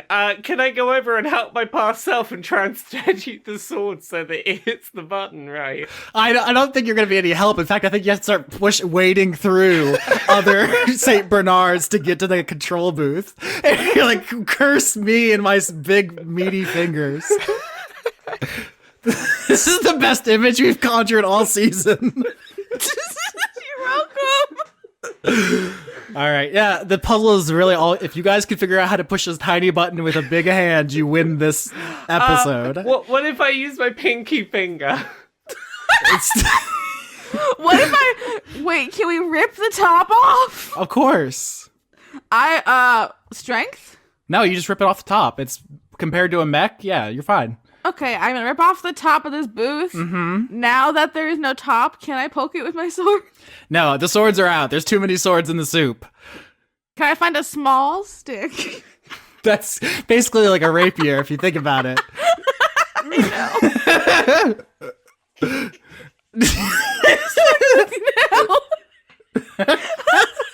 I like how your guys' imagination is just like, look, I want to push the button with a stick. So I don't know how we charge these mechs, but I'm gonna say there's like a USB cable dangling off this fucking mech.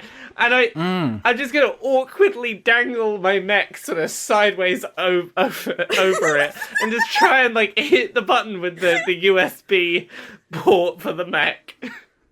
All right, so Sasha, you cut the top off the control room with your sword, and then Melbeck positions her mech over it and like pulls out a wire or something and starts trying to use her own body to push the button or whatever. like a fishing rod, essentially, just trying to tangle this wire. Like So a rapier.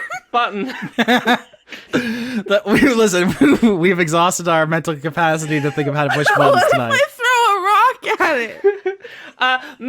Melbeck's mech blows on the button really hard, hoping that they blow on it hard enough to push it down. I really like the idea of mangling your own mech. I think that's like a really good moment. Like that's when the music swells. Why don't you give me a dexterity saving throw? 18. That's good enough. 15 is what I was looking for. So after you guys try to jam your swords through the windows and you have to create 1,000 clones of you all trying to dexterously push buttons and move levers with your big sausage fingers, Melbeck gets the bright idea to damage her own mech. She's going to take 6 damage as she tears off something from her armor that can be used to operate the machinery. You swing the arm of the excavator around and you turn on the blade and you begin cutting away at the rock that's wedging the UFO as the meteor approaches. Big Star, you're on the ground. You have the best view of this. You see that they're she's not doing a subtle job. She's not a surgeon here. She, in fact, isn't licensed at all to use this machinery. But she, crudely cuts away at the rock as the meteor is approaching. And you see that it's free enough that if you guys want to do something, now is your chance. You have opened the window. If we've got time before this meteor comes down, I assume the idea is we all try and get this ship, fly it back up the tunnel to safety outside of where the thing's gonna crash, and then Big Star untethers. Yeah. Does that sound like a tenable plan? That sounds like an approach, a strategy.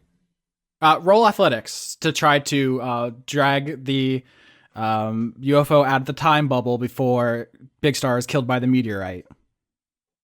17. 3. 22. All right, I need 2 20s. I see a 17 and a 22. Can I retroactively give an inspiration? You probably should. Okay, I'm going to give it to Melbeck. Seems wise. I'm going to soothingly, the Shiba Inu will pat her back. That's a 5 added on. We're up to 22. That's 2 people above 20.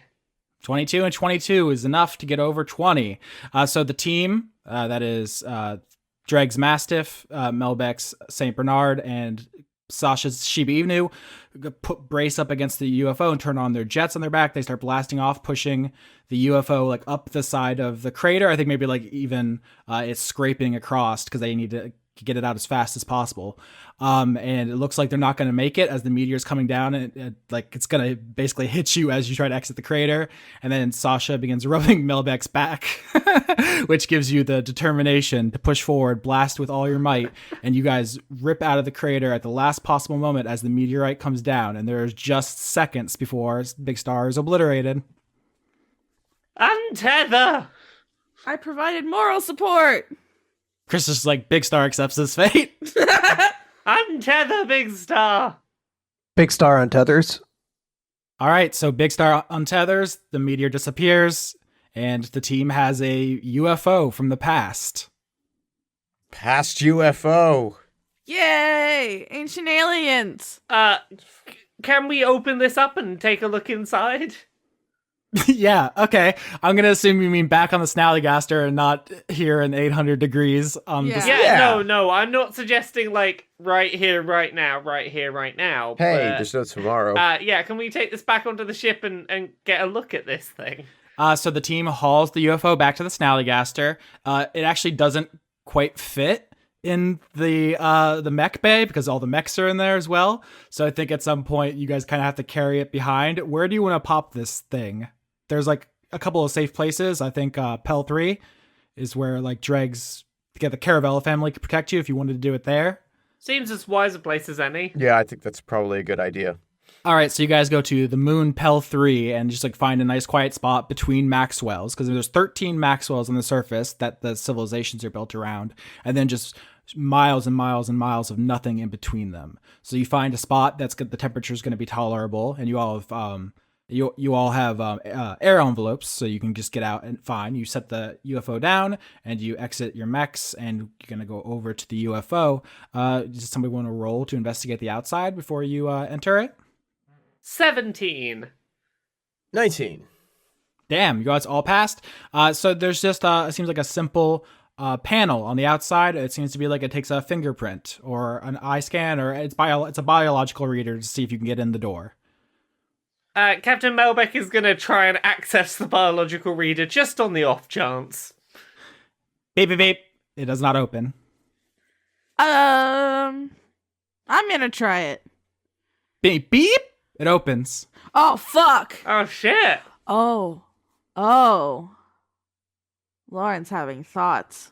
I assume you guys enter the UFO. The first thing you notice upon entering it is it does not appear to be from any culture you recognize. I think the two main kinds of spacecraft you're familiar with are hard metal architecture, the kind of stuff that humans use, steel, iron, that kind of stuff, and then biological or wetware engineering, so like illithids, like slimy Geiger-esque kind of construction. This seems to be something else. If there's like a third paradigm, it seems to be a lot of scales. Like the walls are not made out of individual panels or slimy meat, but like scales, things overlapping each other. And you see that whatever power source this thing takes is a kind of plasma, like a superheated plasma, as opposed to electricity or magic.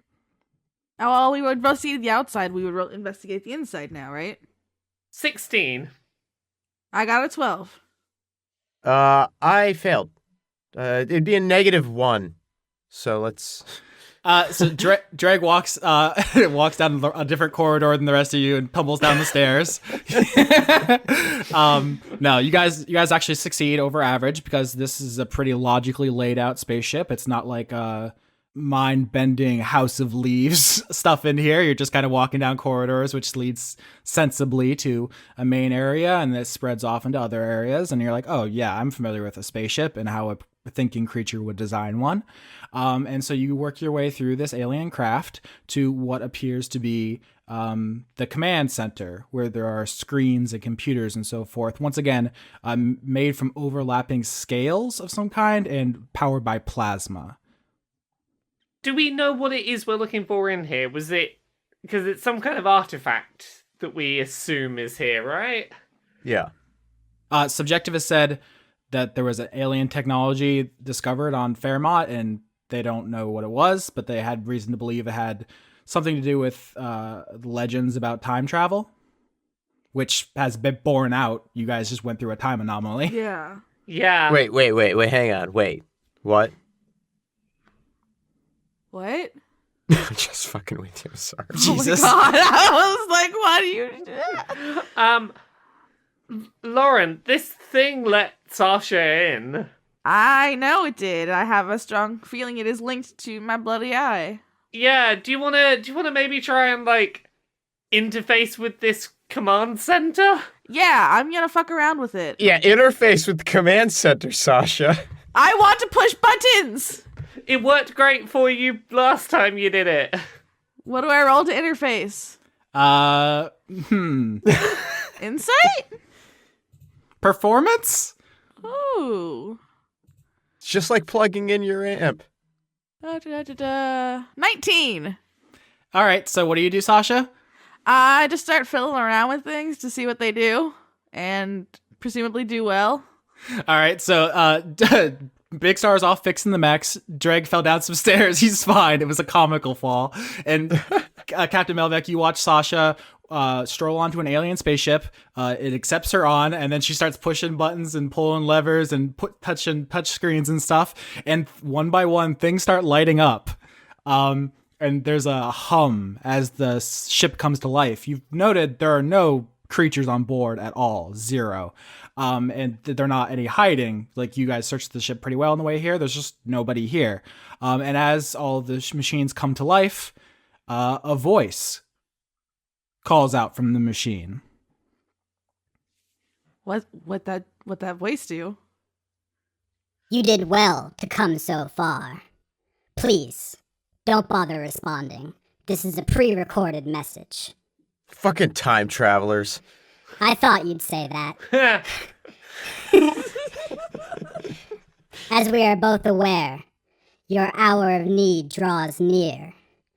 If you wish to save your friend and the galaxy, you must take the vital step you've been preparing for all your life. Yes, it is I, Mothman. Please, hold your applause. I'm impressed with myself as well. No, you're too kind. You're too kind. We never applauded you. I did. In order to defeat your enemies and save your friend, the next step will be the most arduous of all. But there is no other way around it. You must make contact with me. Oh, fuck yeah! Going on a Mothman quest. Where that moth at, though? Yes, young adventurer, you are correct. I think, in your heart, you knew all along where you'd find me. At the biggest lamp in the solar system. We have to go save Mothman from the sun. That's dope, thanks. I stare at the stars and the sky up above and think, what am I made of? Am I full of sorrow? Am I hurt and pain? Or am I filled with love? I stare at the stars and the sky up above and think, what am I made of? Am I Austin holding me hostage with the music credits. Please help. Well, I mean, you know the credits. We have Your Reality, Future Bass Remix, an arrangement of Your Reality from Doki Doki Literature Club by the Musical Ghost. We have The Sound of the Galaxy, an arrangement of Freedom's Progress from Mass Effect 2 by Overclocked Remix. And your butt. Oh, yes, I knew all of that verbatim. You knew about your butt? The secret. What did my butt ever do to you? We also have new music. Are you excited for that? Oh, shit, we do? Yeah. Is it because we did big shit? We have Where the Demon Sleeps, an arrangement of Music Box from Silent Hill by Overclocked Remix. That's the spooky song. Uh-oh. That sounds real spooky. And we have new music. We have Layton's theme, Electro Swing, an arrangement of Layton's theme from Professor Layton in the Curious Village by the Musical Ghost. Ah! She likes that. I have it on my phone right now, but I'm playing it again. Those boys are good. And we also have Big Shell West Bristol, an arrangement of Can't Say Goodbye from Metal Gear Solid 2 by Overclocked Remix. That's a lot of music. A lot of Metal Gear Solid, huh? Just the one, literally. I know, but just talk about it a lot. It's a foundational text of the medium of video games. How do I cover up the fact that I don't know what you're talking about? An awful lot of Shakespeare in this here literature discussion, huh? How about a lot of suck my dick?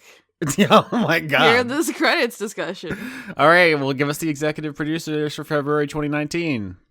All right, we got Joseph Tombrello. Extellaris. Sasha's BFF Jade. Hi. Hi. Michael Groman. Conduit of Existential Dread and Ennui. Devin, conduit of evolution. Brent, framed for murder by podcasters, flying planes for crime, Goatly. We didn't frame Brent. Didn't Brent admit to it? It was if there's any crimes, it was by other people in the credits, not by us. I don't know. The credits get so rowdy that I lose track. It's all part of their plan. Y'all behave. The Cult of Gorfanax. Dr. Goatman. Paul Mullen. Toshiro Kuro, editor of Attack on Dice. Random. Conduit of Would You Like a Hug? Yes, Random. I feel like Please. me wanting to get hugs is like a core part of my personality, which doesn't come across in podcast form. Yeah, because it's a lie. I'm always trying to get hugs. No, you're not, you liar. Just not from you. Oh, well, You know what Brendan you did? Williams. Austin the Possum Refugee. Wait, I'm the possum now? Or did they name a possum after you? Oh, I'll hug that guy. Yep. Andrew Grothin. She's so mad. Levi, the Goblin Dude. Francois V. Kevin Dobbins. Robert Dakin. Anthony, patron of Dora. Anthony gets it. Morgan Rapp. Pixel Fool. Recurse, conduit of conduit. Oh god, now you broke the fiction entirely. Garrett, conduit of resting bitch face. Candace, listen to Dice Funk Starling. We are. I listened to that show. Me too. Rain, conduit of storms. BJ, conduit of miniature giant space hamsters. That's just a regular guy, isn't it? Yeah, I would hug one of those. bitch. Stay mad though. Nicole Woodruff. Isaac, conduit of all the gavels. Gavel, gavel, gavel. Arja Limite. C.R. Saldana, prophet of RNGesus. It's a joke about random number generation. Oh, Do you get it? yeah, totally. Dylan, the sombrero wearing cat. I love you, Dylan. I would watch that YouTube channel. Hunter Howland. Me too, Hunter. Awoo. Oh, Awoo. woo. Delilah Coffin, conduit of vampirism itself. If your last name is Coffin, I feel like you kind of walked into that life, huh? Yeah, you got no choice. Zach Crenshaw. Hashtag him's penis broke. Oh no, fix it. No, it's too late. Joanna the Wrench Witch. I feel like that was very hard not to say wrench wench. It just comes off the tongue so naturally. Wrench rah. Yeah. Squidcap, the conduit of follow me on Twitter at Squidcap itself. Okay, they've hacked the Matrix. Tara, conduit of ennui. That's the second one. You guys should be friends. Yeah. Grinning Isaac, conduit of sad laughter. Oh, why sad? Probably because it's the podcast. Oh yeah. Bo right. Arachnovolt, Quanduit. Quanduit. I don't know if that's a joke or if I'm being rude to a typo. Quanduit of vigilante justice itself. You should read the second one because I want to read the one after it. Okay, that's how this works now. For the audience, this isn't in alphabetical order this month. Patreon's going through some stuff, so if you set up a clever message putting them in alphabetical order, you've been foiled by Jack Conti. Once again, Aftershock, conduit of talking shit about Winifred's mouth. Ooh, litigate me, Daddy Yorsky. Oh, sorry, I didn't hear that. Could you give me one more? Ooh, litigate me. I can't do the rest. Fuck off. I don't think anybody's ever called me daddy in a sexual context. Someone asked me to spit in their mouth recently, and I was like, but What? why are we doing? Why is this life? Really? Why is this happening? Anyway, this is too much How'd information. that go? Coho Bast. Nathaniel Homan. Callum, hey, please keep being excellent. Turner. I'm trying, Callum. Apparently he's spitting in people's mouths. Honestly, I didn't do it. Oh, okay. Well, Miles, conduit of I Cast Sleep on Violet. Someone has to. A barking dog. Tito Golden, Tickets to Heaven Watts. I feel like I fucked that up. Well, if they have tickets to heaven, they're a pretty good person. I'm sure they'll understand. Jayish Wizard. The Wizard of J. Okay. Charlie, Chocolate. Oh my god. I heard the, I'm sorry, I was just laughing at Charlie Chocolate again. Skitch.fanclub/skitch. I'm sure we could just add some onto that. They won't mind. .skitch.com/skitch. /Bandcamp. .bandcamp/skitch. Ian Morgan. Dr. Isix. Frank Sands. Shocking Link, conduit depressed millennials. Hey, sup? Lugubrious. Lugubrious. Lugubrious. I want to say that more. Lugubrious. T.I.M. Tim, conduit of Dregg-based fanfiction. Ooh, is it horny though? Yeah, I don't think Dregg would appreciate it. Always. Jamie, conduit of finally being able to give Austin money. Thank you. I appreciate it deeply and truly, even with all the jokes about me being daddy or whatever. Austin, I'm Yorsky. Because it's Valentine's month. Oh my god, it is. We missed so many good jokes. I knew. You have to keep me on the ball. I always forget what month it is. Okay, I guess. Chris, resolution failed walling. What was your... Well, good luck, Chris. With the rest of the year. There's still plenty of time, buddy. A hungry otter begging for food or pets. The saddest possible thing I could think of, honestly. Give it to him. Jonathan Colton and Justin Timberlake need to re-record 1st of May at JoCo God, that's a lot of references all in one thing, huh? I don't get any of it. You don't know who Jonathan Colton and Justin Timberlake are? That penguin who secretly lives in your sock drawer. I love him. He's my new best friend. B-Ray Echo. Oh no.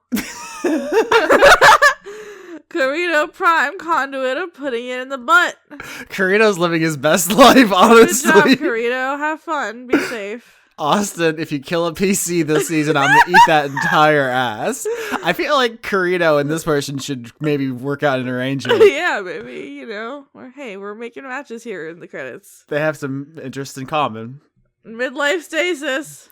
Simmons, conduit of being correct on the first try. Wait, okay. Jealous goddess cosplay. Mm-hmm. Ethan Lawrence. Master Rank blushes when Lauren says his name. Aw, that's cute. No! Why don't laugh? What? You made it sound patronizing with your laugh. Okay, I have to change my laugh up. No, the haughtiest laugh. I should do the Ojo-sama, like... Kyle Badsvik. Oh, this one's not nice. I feel very called out. Andrew Fedge. Nope. Maybe? Conduit of one day I'll get my name right itself. Don't bet on it, Andrew. Nope, I'm bad. Trevor S., conduit of car flipping itself. Trevor, please. I think it might be a reference to the film Glass. Cormac, conduit of empty carbs. Lasagna. Brady, conduit of target acquired, eliminate Scott. Oh my god, Brady. We have to warn Scott. I am Smudge, jumped and fudged through all the cleanest rooms like trench. That's extremely good. Just imagine a sad owl. But why? Why would you do this? Door, conduit of self-destruction. Yeah. Jen. Kate, conduit of instant regret. Yeah. Beef Swellington. Okay, that's pretty good. Coram, conduit of atoning after using Jane Austen quotes for evil. 20 Years Dungeon. Nina Person. Rulon, the flutinous, tootinous condiment of nitpickery. Michelle Minkler, conduit of... Ah! Oh no. I was probably going to ruin the audio. Isaac, conduit of fish shark marketing. One more season. Tim Luton. Sir Octopus, conduit of chivalrous cephalopods. Alex Vepra. Logion, conduit of fatigue. Christina, conduit of this Bozog space rebellion itself. The revolution will be loud. And high-pitched. Jay Poirier. What if I just did all whole credits in Bozog voice? Anime Jesus! Andy Harkins! Robert E. Calf Baker! I don't think my vocal cords can withstand this. Oh. Shane Sedgwick. John Beresford. Donnie Frost. Birth is a curse, existence is a prison. Fuck yeah, let's get wild, dude. I should read these beforehand. That one sucker punched me. Shane Ware, conduit of never gonna give you up. Okay, we got Rickrolled. Honestly, that's not the worst thing they've done to us. It's not. Yeah. Austin Yorsky, conduit of Good Boy itself. I try.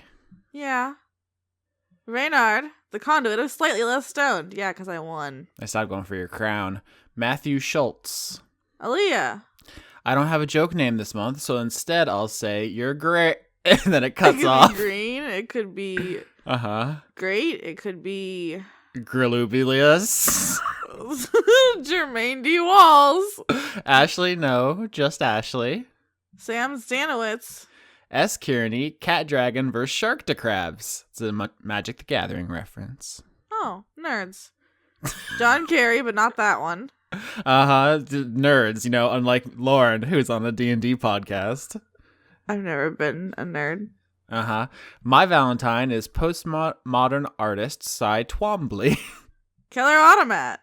I just watched Velvet Buzzsaw, and there was a crate in the art museum labeled Twombly. I don't know if there's any connection. Ozymandias, Conduit of Despair. Transient Passerby. Ink Drop, Conduit of Ooze. Your boy's time with his birthing mom, Vanifar. Once again, Magic the Gathering, we have really good fans. Emma, birthday 22nd, happy early birthday. And on the week that it's your birthday, happy birthday. Also, Moose isn't a cat. Is Moose a dog? Is Moose a moose? Is Moose a bird? Tell us next month, Emma. You can't just leave us hanging. We have to know about Moose. Also, happy birthday. Justin, Conduit of burning Aussies alive and freezing Americans solid. Okay. I got Justin. Justin, are you climate change? Justin, you have to tell me if you're climate change. What the fuck, Justin? That's really uncool. Conduit of please more weasel, please. Yeah. Agreed. Big agree. I feel like the guy who likes weasels was like my entire aesthetic when I started on the internet, and people forgot until I went weasel crazy. People forget how much you really like weasels. They're extremely good. Low-key Loki. Holodeck needs pangolins. Not as good as llamas. Schmendrick, the magician. Last of the Red Hot Swamis? I don't get it. I'm sorry. Is that like... Neither. Julian Phillips. Lindsay Buckingham. Jeff Clark. Lauren Cates, the conduit of the forms themselves. Everyone really wants to break this fiction so badly. They're horny for it. Too powerful. Counterfeit. How do I make friends? Regards, conduit of social faux pas. Oh, I don't know. I've got like 2. Bring them sandwiches. If someone just brings me a sandwich, you're my friend. Fair. Richard G. Coles. Kiefer Lowe. E. Corin. Dragon in the server room. Dr. Tao. Sean Lyons Burke. Zemnis, conduit of man sex. It's an anagram. Zemnis is a character from Kingdom Hearts. Why do I explain every joke to you? I appreciate it, thanks. Okay. Matthias, it's fine. Just call me Matt. Well, you just put it in the beginning, Matt. If you put it late, Matt! It's too late if you say it later. It's fine. Just call me Matt. Love you guys. Lakeets. Okay, sorry, we yelled Matt. I flew off the handle there. I'm back. Janiac, conduit of loving Laura and doing butt touches. Get your hands off that butt. Harley Astor. Put the butt down. Step away from the butt. Jeez. I'm the butt police. Stop. Butt time. Laura's back with a brand new credits. Harley Astor. I said that. Too bad. It's mine. Andrew Fallon, conduit of mediocrity itself. Oh no, I go back. You can have Harley Astor. Conduit of high-key crushing on Austin. No, I'm Harley Astor. You're I that tried one. to save you, and you played yourself. I didn't look ahead. I fucked up. Scott Going did nothing wrong. The precursor. Did we already see a Scott Cummings? I feel like Scott Goings just destroyed Scott Cummings. No, I don't know, honestly. Jerry, buy your girl flowers. Yeah, do it. Couldn't hurt. Jaspel, I'm a bad babysitter, got my boyfriend in the shower? That's a reference. I can feel it. I feel it in my bones. I feel it. Yeah. John Barnett. Condiment of cucumber itself. Eat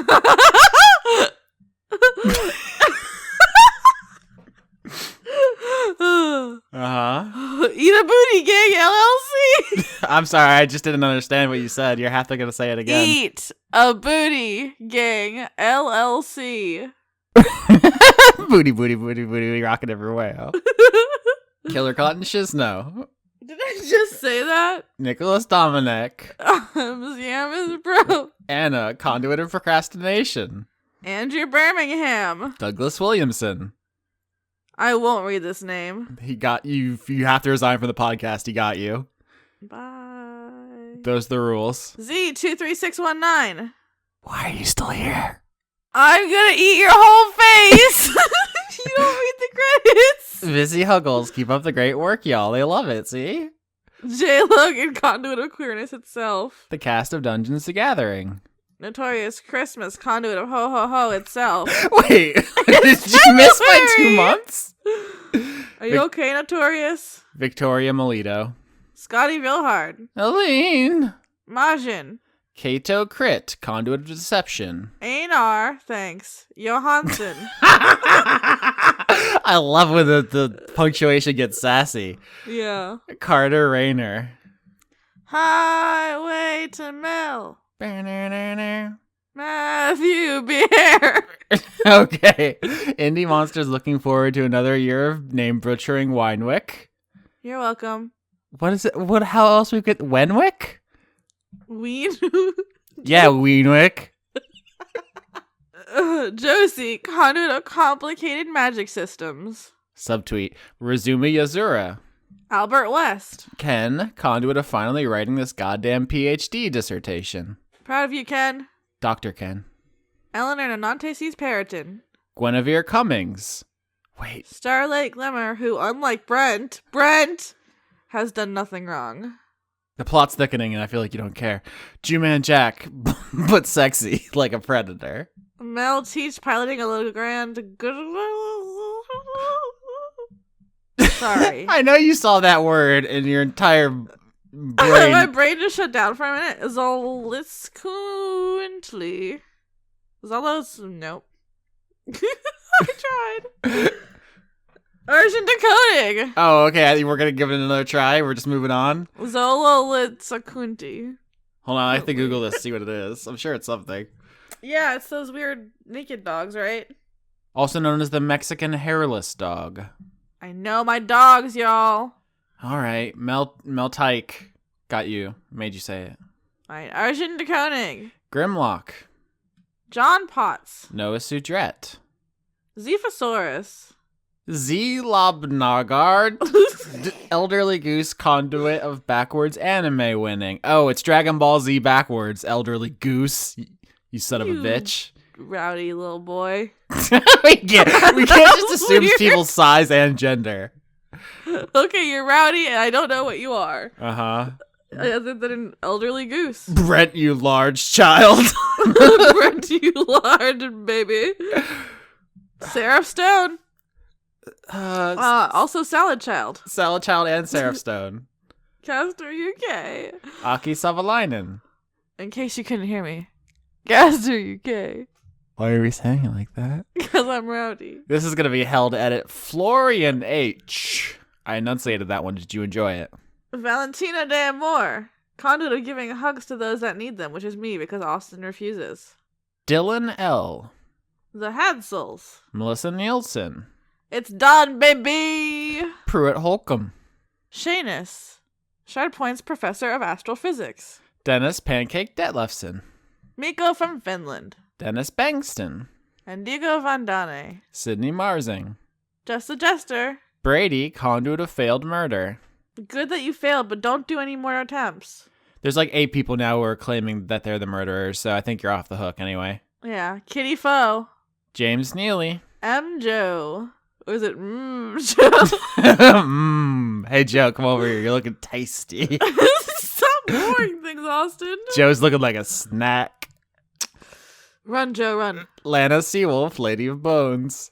Toby Gleason Stack. A Bozog blew my cover in theaters January 30/35. I panicked because I saw it was a Bozog blue, and I was like, oh no. Oh no, our fans are bad. Cameron Abbas. Dylan.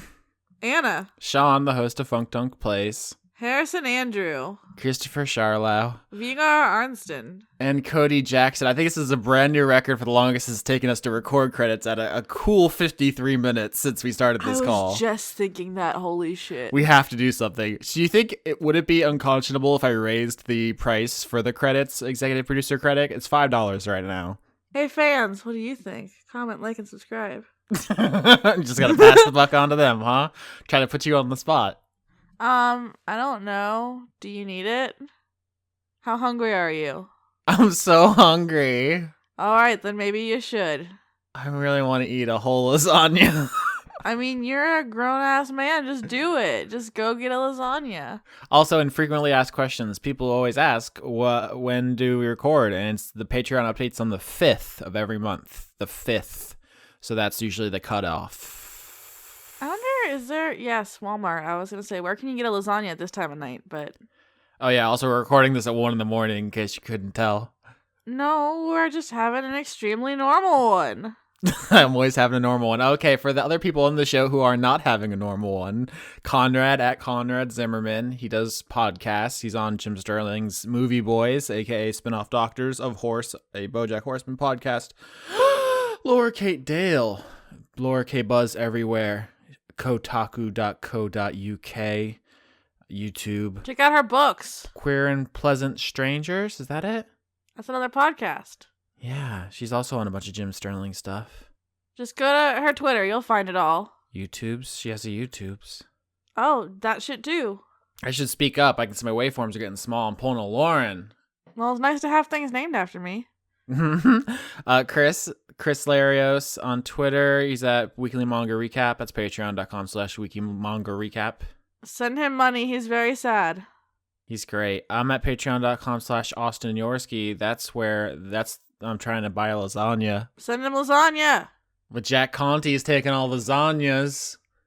What? He's the guy who runs Patreon. Oh, is he taking everyone's lasagna? Yeah, it's a whole controversy. It's called Lasagna Gate. Whoa, 2019 is shaping out to be a big year. And Lauren, where are you?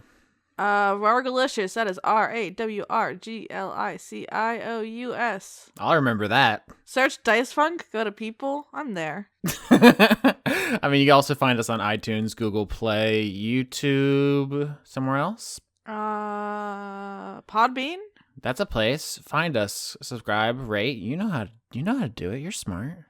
Say nice things, but don't say mean things. I'll eat your lasagna. Also cry.